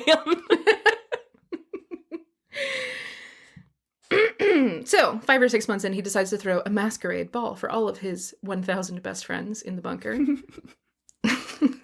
They've all fucked at this point. Yeah. He puts on this ball, and he stages it in this space. And I could not tell whether it's a space that's newly constructed, or if it's a space that they knew about, or if it's a space that he's kept hidden up until now within the fuck bunker. Mm-hmm. It is a long suite, kind of. It's like a series of rooms. It's 7 rooms in a row, right? And each of the rooms has a color theme. Huh. So, like, the first one is blue, the second one is purple, the third one is green, the fourth is orange, the fifth is white, and the sixth is violet. And all of these rooms, they have these, like, weird corners in them where, like, it's not designed to be, like, you know, like a shotgun hallway where you can see down to the end. It's designed to be weirdly curved so that you can only see a little bit at a time. So, like, rather than seeing, like, this writhing mass of humanity in this hallway, you can only see about, like, 10 feet in any direction at a given time because of, like, the weird angles in it. Oh, I'm carsick thinking about this. But all of these rooms go into one another, and also between each of the rooms, there are these colored glass panels. Mm-hmm. So there are windows in the fuck bunker. I lied to you. Oh, they're just panels. Yeah. Maybe they don't go to the outside. They don't. Okay. They go to the other rooms, as far as I can tell. Yeah. And each of the colored glass panels is colored with, like, the color theme of the room, basically. Right? Okay. So, like, the blue room has, like, blue glass, and the green room has green glass. Yeah, but if they're showing into the next room, then those two colors are mixing. So, like... Maybe that's how you find your way. Oh, maybe. Maybe. It's interesting. So there are all of these windows that go between the different rooms. And also all of the rooms. There's no, like, light. There aren't, like, chandeliers or anything like that. There's no candles. Each room has one single flaming brazier that is on, like, a tripod. It's like just a bowl of flame, and that's the only light in the room. And there's, like, gold everywhere, so it's, like, glinting off of everything, but there's no... Bowl of flame in a house that has 1,000 people in it? Mm-hmm. And you think I'm participating in this orgy? I think not. And it's underground. Oh. I actually don't know that it's underground. I imagine it being underground. I mean, you haven't said anything that's led me to believe it's above ground. Yeah. It's an abbey. I feel like... Abbeys have basements? Yeah. No, like they don't have basements. They have, like, crypts. Catacombs. Yeah. And all of this is also very clearly decorated. Prospero is known across the land for his very particular design sensibilities. Mm-hmm. When he designs a space, he designs it with, like, almost an intentional, grotesque level of wealth, where it's, like, just, like, gold dripping from everywhere and, like, all of these rich fabrics and everything, to the point that it is almost stifling. Yeah. And it's all like very like Gaudy. yes, very gaudy, but also like still tasteful, but like right about to be not tasteful with how much there is. Elton John of the Edgar Allan Poe world. Yes. He's the gothic Edgar Poe Elton John. Yeah. Elton Edgar Poe. Elton Allan. Elton Allan John. Elton Allan John. You having a stroke? Elton Allan John. Elton Allan John. It's just Elton John with a middle name. Elton Allan John Poe. Cut that. That was bad. I'm leaving it all in so you can learn a lesson about tangents. We don't do them on this podcast. Okay, we're better than that. So there are all of these rooms that are sort of arranged one next to the other. The blue room all has like blue velvet and drapery and crystal and everything. And then the purple room is all like purple silks and everything like that. Yeah. There are 7 rooms in a row. You'll notice that I only named 6 colors. The last room has to be red. Red windows. I thought it was weird that there was purple and violet, but not a red. Yeah. The final room, which is the furthest to the west, this is all like one row of rooms. Mm-hmm. So the blue room is on the eastern end, and the western end is this red room. Mm. And it has red glass pane windows. And all of the inside of the room is all black. It's all like black hanging velvet curtains and like black leather and like ebony wood and everything like that. So it's just this red light coming into a completely black room. This room is in Fall of the House of Usher. Yes. That's so cool. Yeah, right? That's so cool. They did such a good job with the design. I know, right? Yeah. Yeah, this is fantastic. This room also feels weirdly bare compared to the other rooms. The only real thing that stands out in this room is that there is a very, very tall, like, grandfather clock on one side of the room, and it is made all out of ebony wood. So it is black. It's pitch black. Yeah. And every hour, on the hour, as clocks do, this clock chimes, and it is a sound that is, let me find the description of this. Beep, beep, beep, beep, beep, beep. Beep, beep, beep, beep, beep, beep, beep, beep, beep, beep. Beep, beep, beep, beep, beep, beep. That clock is annoying as fuck. Every hour on the hour, there came from the brazen lungs of the clock a sound which was clear and loud and deep and exceedingly musical, but of so peculiar a note and emphasis that at the lapse of an hour, the musicians of the orchestra were constrained to pause momentarily in their performance to hearken to the sound. And thus the waltzers perforce ceased their evolutions, and there was a brief disconcert of the whole gay company. And while the chimes of the clock yet rang, it was observed that the giddiest grew pale, and the more aged and sedate passed their hands over their brows as if in confused reverie or meditation. But when the echoes had fully ceased, a light laughter at once pervaded the assembly. The musicians looked at each other and smiled as if at their own nervousness and folly, and made whispering vows, each to the other, that the next chiming of the clock should produce in them no similar emotion. And then, after the lapse of 60 minutes, which embraced 3,600 seconds of the time that flies, there came yet another chiming of the clock, and then were the same disconcert and tremulousness and meditation as before. Okay. So every hour on the hour, there's this loud, like, chime that comes from this ebony clock in the last room, basically. Yeah. And it's not wrong, but there's something about it that is deeply unsettling. Like, this sound is like too loud for the space. It's not quite, it's like jarring. Yeah, it's almost like minor key a little bit. Mm-hmm. And it doesn't make any sense with like the music that's playing. So all the musicians stop and everyone stops dancing and they all kind of like, the improvisers yell freeze. And then they wait for the clock. So as this clock chimes out, everyone kind of stops and they're all really uncomfortable. And then as soon as the chiming ends, everyone's like, oh, that was weird. Yeah. Every hour. For 6 months. Well, this is only in these rooms. I don't know if this is like in the other areas, but so like the musicians, I really like the line that the musicians all like kind of like lean into each other and they're like, oh my God, that was so embarrassing. I'm going to be ready next time though. I'm not going to be like weird. Like we're all going to be ready, right? Right, gang? This can't keep happening. We've done this 8 times now. 9th time's the Yeah, exactly. Clock. Everyone's like, let's eat, Jerry. We have plenty of food, but like we should eat, Jerry.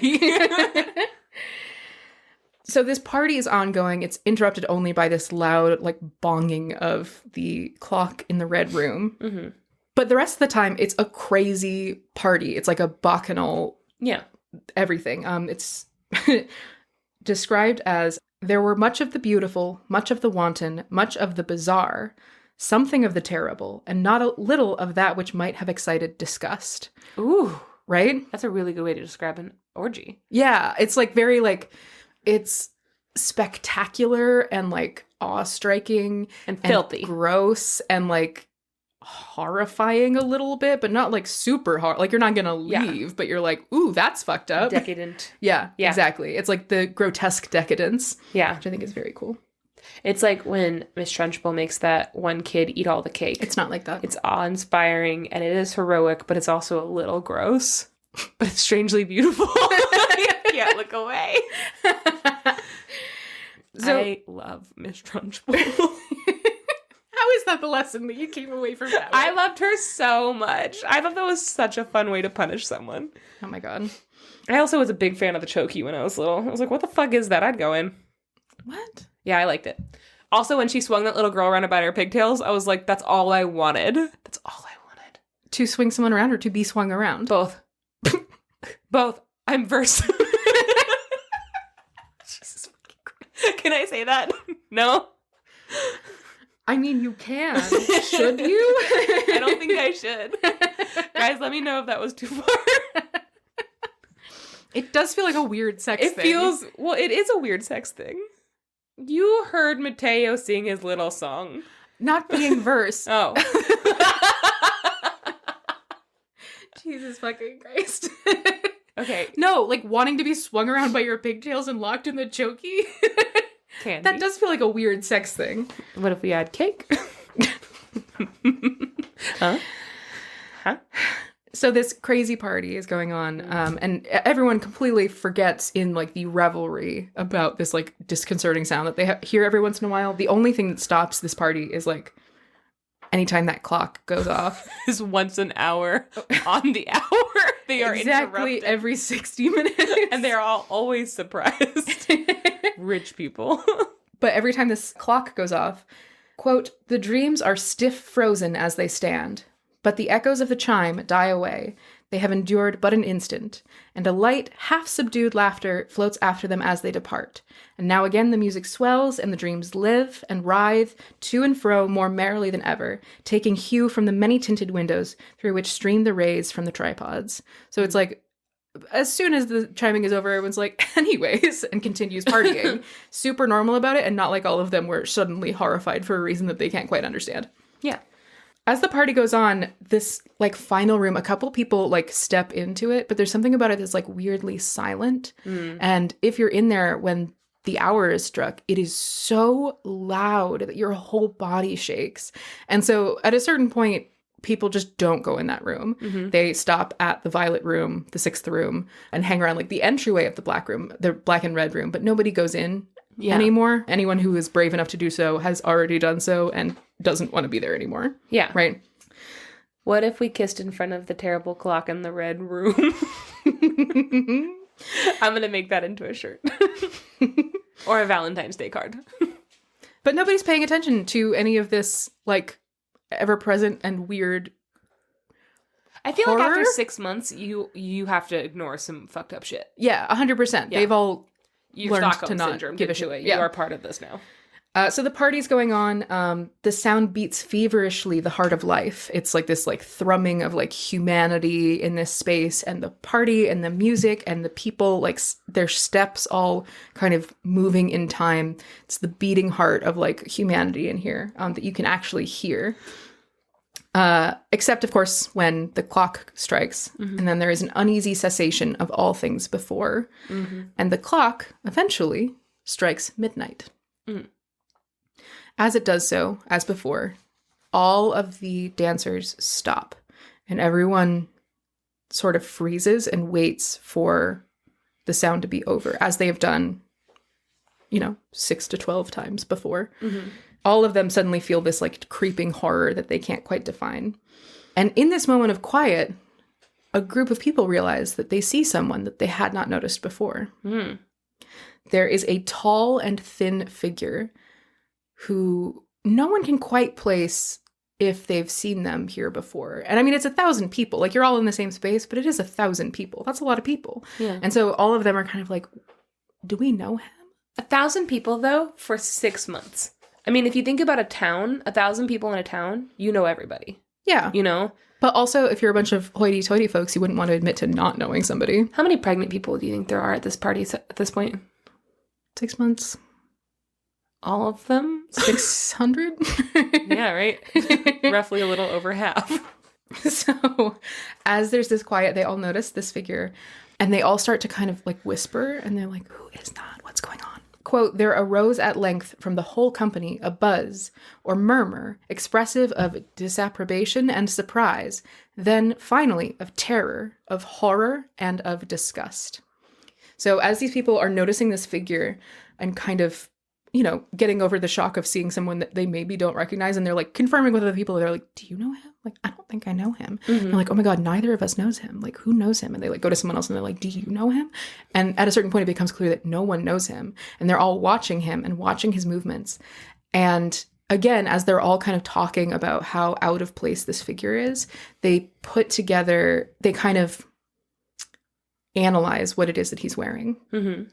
This tall, thin figure is wearing robes of the grave, like the things that like burial clothes, things that like you shrouds. a shroud basically, and it's a shroud that is like covered all over with smudges of blood and dirt. Ooh. And he has on a mask, which is so realistic as to be, you know, you would have to watch for a while and see it not moving to be sure that it was a mask, because it is very, very realistic. Looks like a human face. It looks like a human face. Oh no. That is frozen in rictus of death and covered in the red sores of the Red Death. Ooh, no. Yeah, just blood everywhere, blood smeared across the mask's brow, the whole face twisted in pain and agony. And my first question wouldn't be, do you know that guy? My first question would be like, what the fuck? Yeah. Oh, this is a terrifying thing to see. Yes. So as the people are talking, they're like, what the fuck is going on? They get increasingly upset because they're like, this is actually not in good taste. Like, this is a pretty fucked up thing to do. Like, we're all in here trying to stay away from the Red Death. Who the fuck thinks that this is funny? Yeah. Even with the utterly lost, to whom life and death are equally jests, there are matters of which no jest can be made. The whole company indeed seem now deeply to feel that in the costume and bearing of the stranger neither wit nor propriety existed. Mm-hmm. So they all are just looking at this and they're like, no, this isn't actually funny at all. This isn't funny. This isn't smart. This isn't like a clever little game. Like, no. Yeah, and they're all about like saying fuck you to the world and whatever, death, life, blah. Like very, like they're all very confident hedonists. Yes. But like all of them, even their sensibility, after also having lived together for 6 months, even their sensibilities are shocked at this. So he has all of this like blood smeared across the mask and everything. He just starts in the party. He just starts walking between groups of people and just moving as though like he's always been here, as though he's a part of the party. And people are like stepping away from him when they see him, but like, you know. He's holding a red Solo cup. Nodding to people as he goes. You guys seen Mad Men? Let's talk about Mad Men. And they're like, why would we want to talk about a madman? And eventually these whispers get from where this figure has appeared to the blue room where Prospero is. And he's surrounded by a group of friends and they're all like laughing and everything. And then someone's like, that seems like pretty poor taste. And Prospero hears that and looks and he sees this figure of a person who he also doesn't recognize at his own party. Yeah. And sees him, clocks the costume, and immediately is furious that someone has come in and like decided to basically make a joke in poor taste at his orgy. Yeah, how dare you ruin the vibes of the orgy?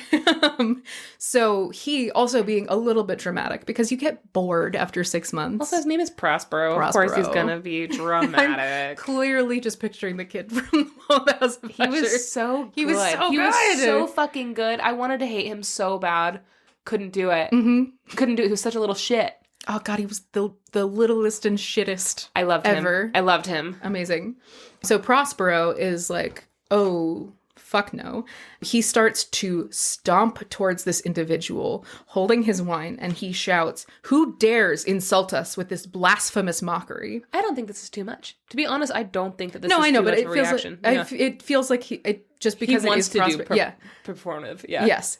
He says, "Who dares insult us with this blasphemous mockery? Seize him and unmask him, that we may know whom we have to hang at sunrise from the battlements." Mm-hmm. That is a little much. All right. So he and like his group of friends are all like following behind him and be like, "Yeah, fuck that guy." And they all kind of stop a little ways away from this figure, and the figure turns to them and takes a step forward, and all of the people around Prospero take a step back. And Prospero stops like mid-stomp and is like,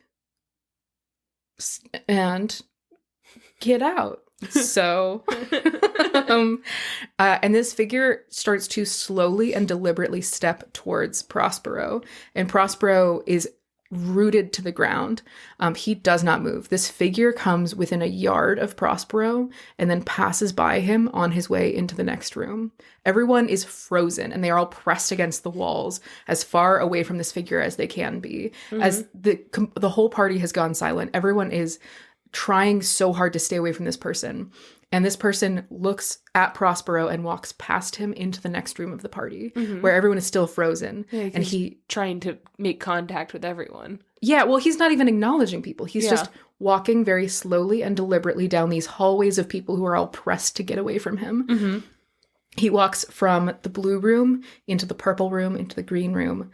He walks the length of the room, and Prospero is like, "Someone get him," and nobody moves. Yeah.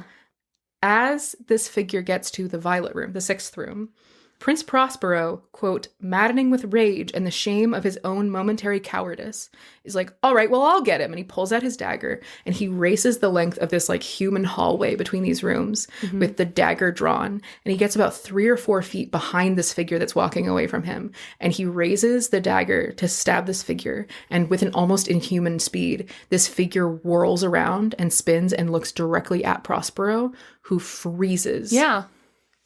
Drops the knife, lets out a strangled cry, and falls to the ground, dead. Ooh. This figure has now reached the final room, the red room. And he is in this dark space of like blood red light and all of this black, like ichor black, kind of like everywhere. And all of the guests see Prospero on the ground and he's not breathing. And it takes them a couple of seconds, but they're like, "Oh my God."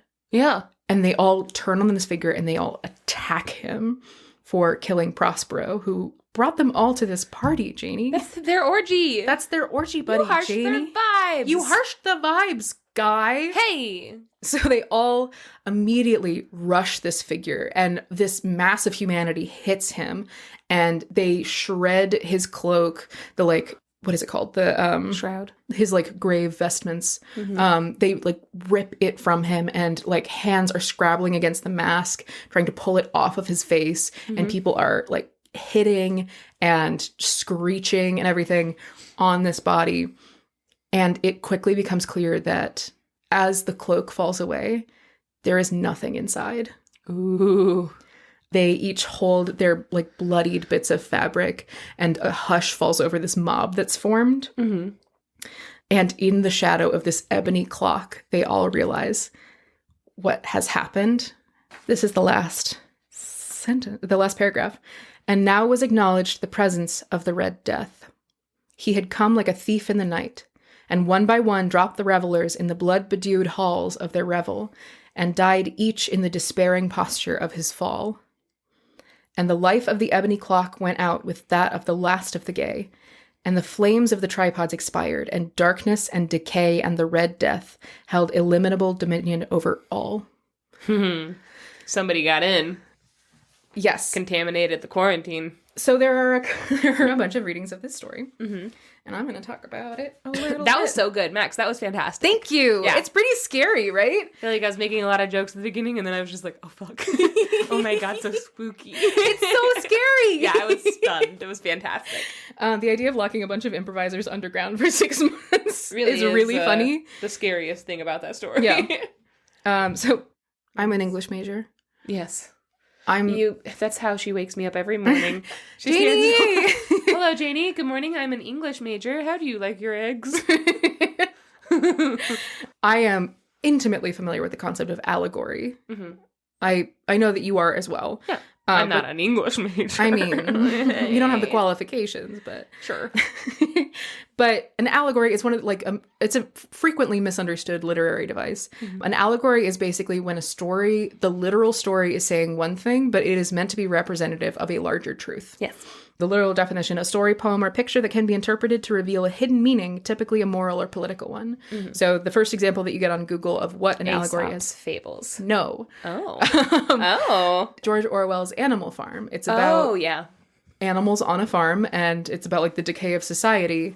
Mm-hmm. But it's literally about like a bunch of farm animals turning on each other, but it's supposed to be allegorical of larger ills within the capitalist society and everything. Yeah. So that's, but also like the scorpion and the frog is an allegory. All that kind of thing where you're like, what it's really about that's all allegory. Mm-hmm. Edgar Allan Poe, from the Wikipedia article about this story, which is almost all the research that I did, he specifically was like, do not read my stories allegorically. Oh no, take them literally. Yeah, he despised the concept of allegory. So there are a lot of allegorical interpretations of this story, right? Mm-hmm. There's the idea of, I'll just read you my notes really quickly. Yeah. The specter of death comes for us all. The chiming of the clock is the memento mori, and no gaiety shall forestall mortality. Yeah. Okay. I wrote shall. Yes. So basically, like this idea of like, the Red Death, this figure that comes into the party uninvited, is like the specter of death. And like, even if they're locked underground, they're still going to die. And that's kind of like this harsh realization that they have to come to, even if they're partying, even if they're having fun, even if they are completely shutting down their feelings about the world around in order to have a good time, they can still die and things can still happen. Yeah. Right. The like chiming of the clock, to me, the way that reads is like, it is a memento mori, this idea of like, remember that you will die. Mm-hmm. Of when, I don't know if this is when someone dies in real life, mm-hmm. there's kind of a little while where all you can think about is death. And then you kind of get over it a little bit where you're like, that's true. Yeah. And that seems kind of like what it is at this party is it's like, oh, they're all having a good time. And then there's like the reminder that there is death. Mm-hmm. And then that's kind of all they can think about. But eventually they like get back to normal. And it's just like it was before, because we are all aware of death. The clock also clocks make an appearance in Faust. Mm-hmm. Is it Faust? Mm-hmm. I nodded and I was like, I don't know what she's talking about. I think his name is Dr. Faustus, but I think it's Faust. He sells his soul to the devil and he buys like basically like 5 or 10 years of an amazing life, but then a clock starts counting down his final hours and he's like freaking the fuck out every time it goes. He's like, oh my God, because he's trying to figure out a way to buy more time. Mm-hmm. So that's also, I think, what I was thinking of as we're doing it is that the clock is clearly counting towards something. Yes. And eventually we're going to hit a point where it's like the Cinderella moment, where it strikes midnight and something's going to happen. Yeah. So 100%. Spooky. So that's kind of an allegorical representation. There's also sort of the sociological representation of the story, which is that like, prospero literally means like wealthy and stuff like that. And it's the idea of like, no matter how much money you have, you still will die. Mm-hmm. You can pour all of your money into escaping the ills of society, but everyone dies. That's still going to happen. Yes. And then taking it out all of the allegorical interpretations, as Edgar Allan Poe has requested that we do, there are the literal interpretations of, like you said, someone got in. Yeah. Like one of the peasants was like, they're all in there having a great time. They find out that they're infected and they basically like suicide bomb their way into. Kind of. We also don't know what spreads this disease. It could be like the Black Death where could be spread by rats, like who knows? Mm-hmm. A flea could have gotten in when they were delivering food. Yeah. They don't know. Yeah. So that's also that I want to come back to that. Another thought that I had is that the weird thing in this story to me, I had to reread it again after I realized that it was 5 or 6 months after they had been kind of enclosed together. Yeah. The weird thing about this story is that it doesn't really acknowledge that. It still feels like it's like the first day of them being here. Yes. I think that someone who was in there maybe could have gone crazy just from being locked in this space forever. Like, just decided that, they would go out or decided to, in some other way, destroy the party. It could also be that this like throng of humanity, diseases are created all the time. They could have created their own disease. They could have, because he didn't like burst into blood, Yeah. That being said, too, they could have just weakened their immune system, So like even opening a door could have like let something in. Yeah, 100%. And there's also the idea that the Red Death was in there the whole time. Like he didn't come in. He was just there and waiting, which is pretty spooky if you ask me. Pretty spooky.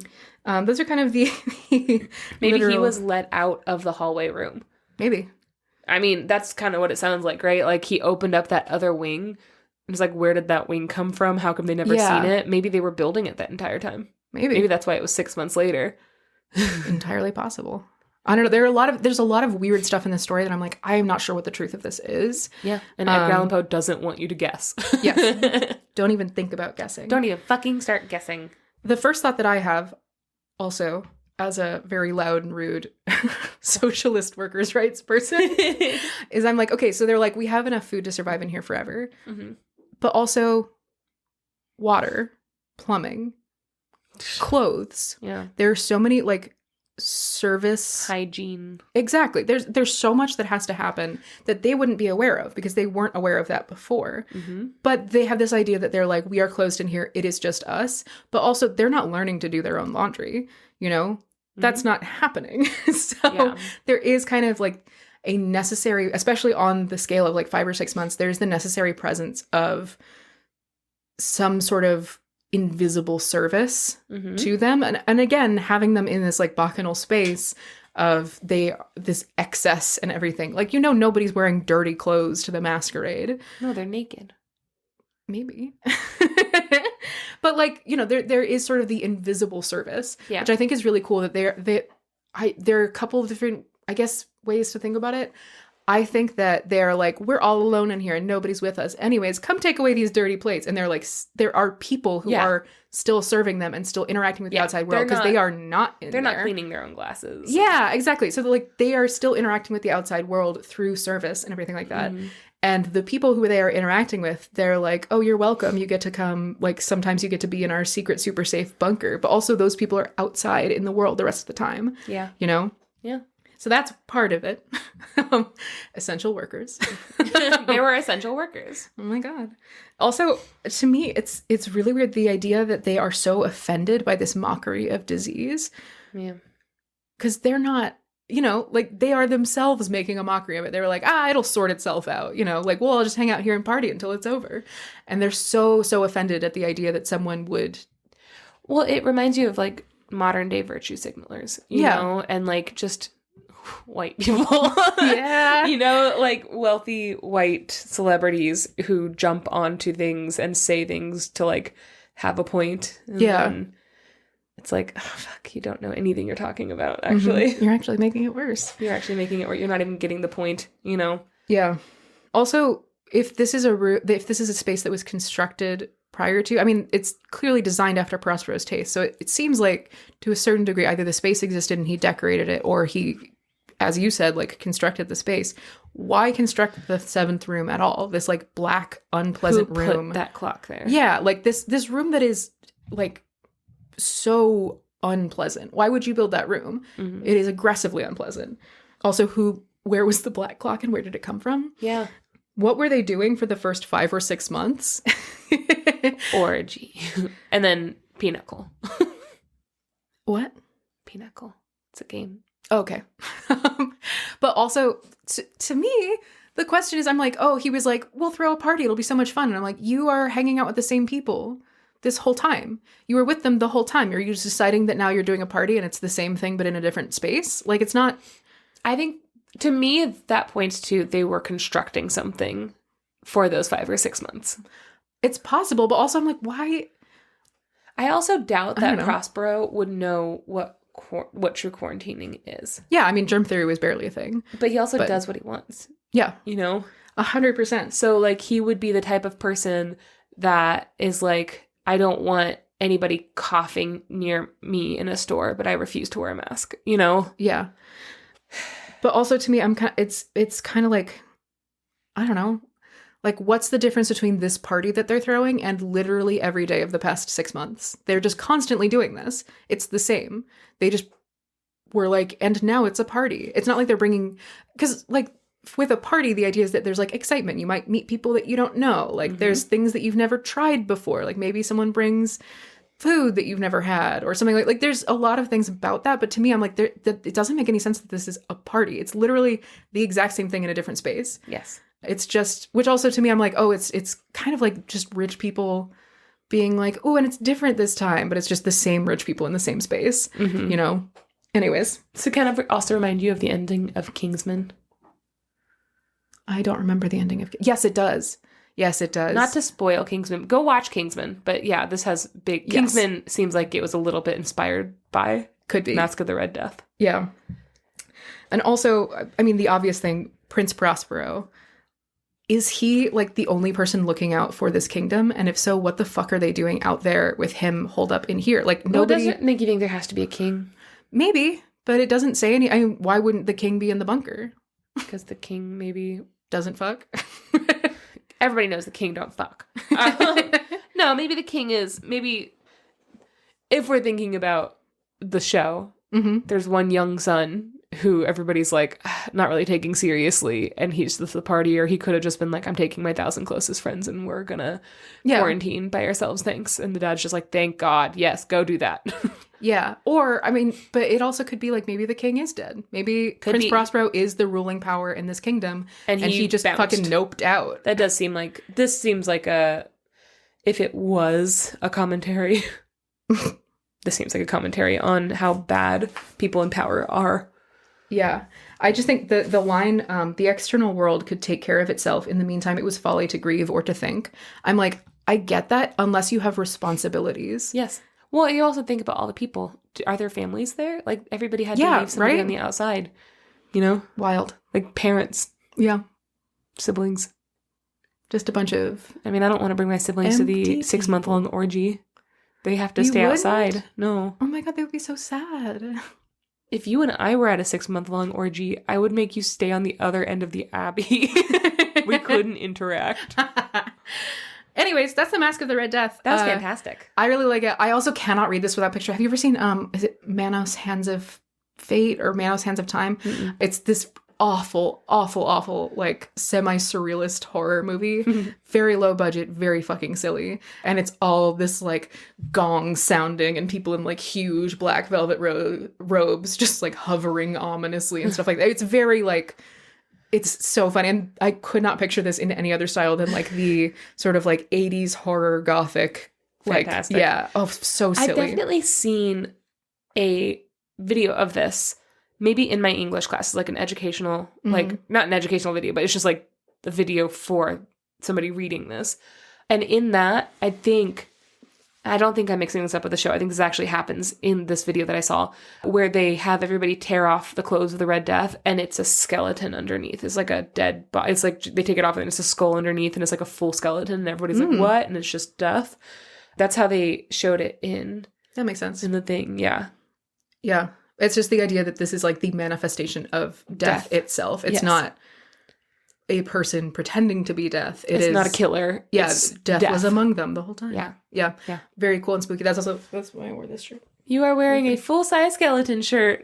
That's what it says. It says full-size skeleton. Yeah, it's a picture of a skeleton doing a little dance. Yeah, it's pretty good. Fantastic. Thanks, Janey. Edgar Allan Poe. Edgar Eep, as we call him. We call him Eep. And sometimes you call him Elton John Poe. Leave me alone. Well, guys, thank you for hanging out with us on our Poe episode. Our Poe-pisode. Our Poe-pisode, as we are wont to call it.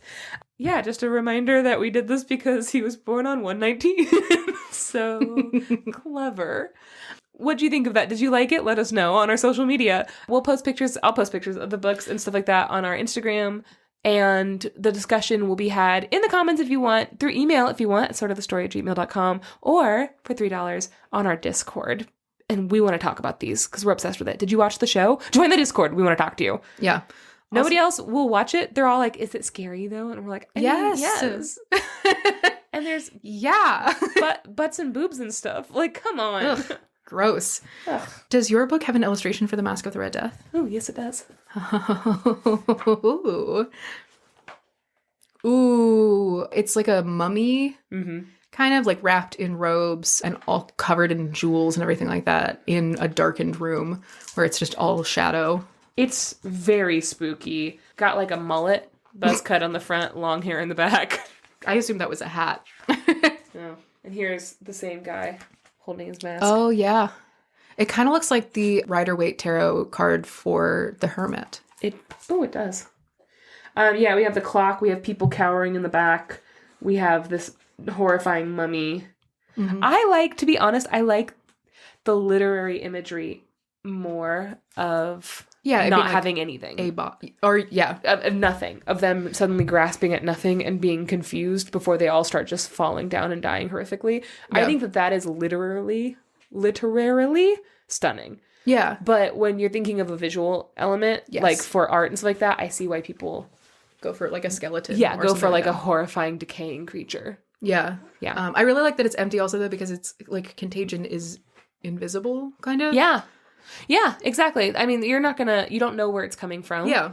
It's fantastic.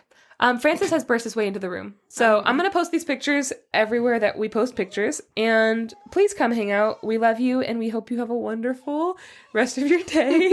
We got to get out of here. Francis is starting to panic. Okay. Thanks, Bye. guys. Bye. Hi, Max. Hi, Janey. Hello. Guess what? What? I have a present for you. Oh my god, what? Yeah, I hid it. Oh no. What? Aw. Oh my god! Janey got me a bookmark at this store that says it's a picture of Grover. Mm-hmm. I really psyched myself out on that one. It's a picture of Grover fainting in horror and screaming, "You turned the page!" I did not get that at the store. I ordered that online. Oh my god, that's even better! You spent all day at Barnes & Noble, so I just assumed. Nope, they don't have cool things like that. It's from The Monster at the End of This Book, which is one of my favorite books when I was a kid. Yeah. It's very dramatic. So good. This is so cute. Thank you so much. You're welcome. This really captures the anxiety inherent in every single passing moment of life. Yes. If I'm trying to think of my favorite, you all know the back says, "You turned another page!" And he looks even more distressed. Yeah. I didn't know they had a different thing at the back. It's cute. Really good. Really, really good. Yeah. You've seen into my soul. This is a really good present. I think Grover might be my second favorite Sesame Street monster. The first one being the little girl that screams, "Get out of my seat or I'm gonna fire you!" That's because you. she's my soul. That's you. But Grover is a close second. Yeah, Grover is pretty good. Followed by Elmo. Fan favorite. But you know what? I like him. I like Snuffleupagus a lot. I knew you were going to say Snuffleupagus. I literally sat here thinking, I bet she likes Snuffleupagus. I said it derogatorily, but as soon as you said it, I was like, yeah, he's pretty great. I think it might be first place. And second one for you is Mr. Noodle. Okay, so now I have my top 5 sorted. I think first is the Count. My nephew, when he was little, knew every single... Jackson, when he was a baby, he knew every single one of their names because he had Sesame Street bath toys. And we'd hold it up, he'd go, "Emmo!" And we'd hold up another one, he'd go, "Burr! Unny!" And we'd hold up the Count, and he'd go, "Ah, ah, ah." And he'd go, "Cookie Monster!" "Ah, ah, ah, ah, ah, ah." Like, it was always, like, really low. "Ah, ah, ah." The Count is probably my number 1. My number 2 is probably the Trash Boy, whose name I can't remember. Oscar the Grouch. Oscar the Trash Boy. Yeah, Max like the little trash boy. Oscar the Gutter Punk. Third, Grover. Fourth. Oh, I thought you had accidentally mixed up favorite with the word Grover. My third Grover is probably favorite. Fourth, Snuffleupagus. Oh. Fifth is Mr. Noodle. Mr. Noodle. He's pretty good. Ooh. Big Bird is Might adopted, be tied for... What? Big Bird is adopted, and he also has a whole storyline where he talks about unhoused children. So you have to put him up there because he does good work. I never liked Big Bird because he just wasn't interesting. Like, what's his Except thing? when He's you big? realize- Okay. He's not interesting until you realize his harrowing story of being an unhoused child. Well, I Doesn't didn't get know to that who part his of the siblings Sesame are. Street extended universe.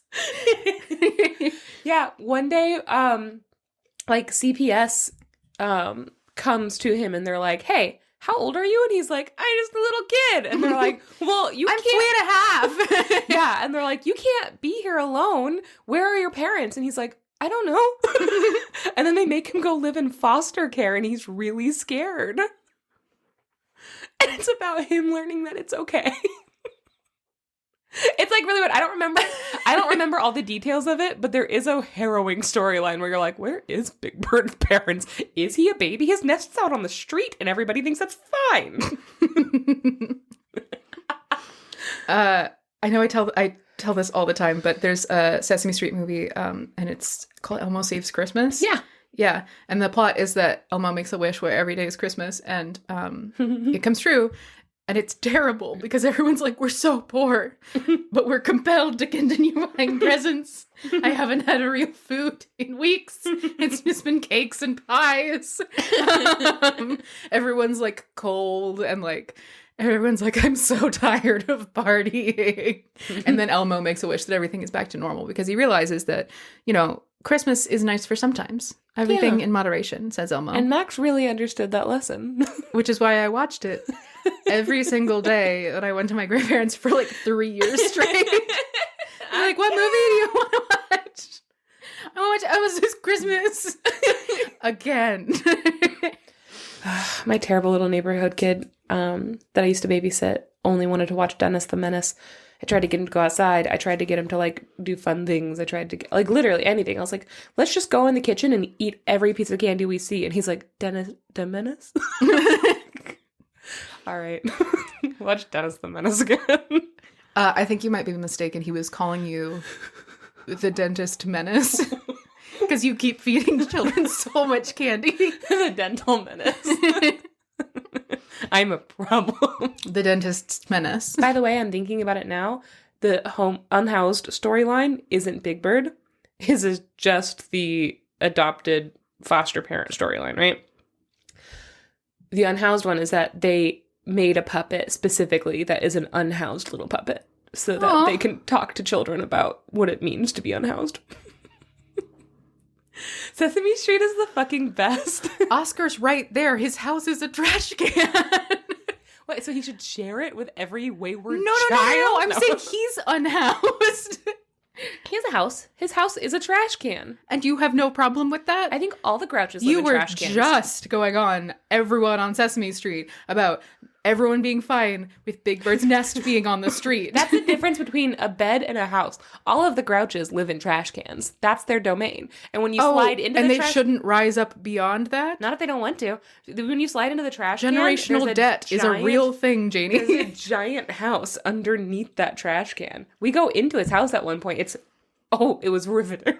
I remember watching that and just being like, oh my God, we're here. I'm going to jump in a trash can.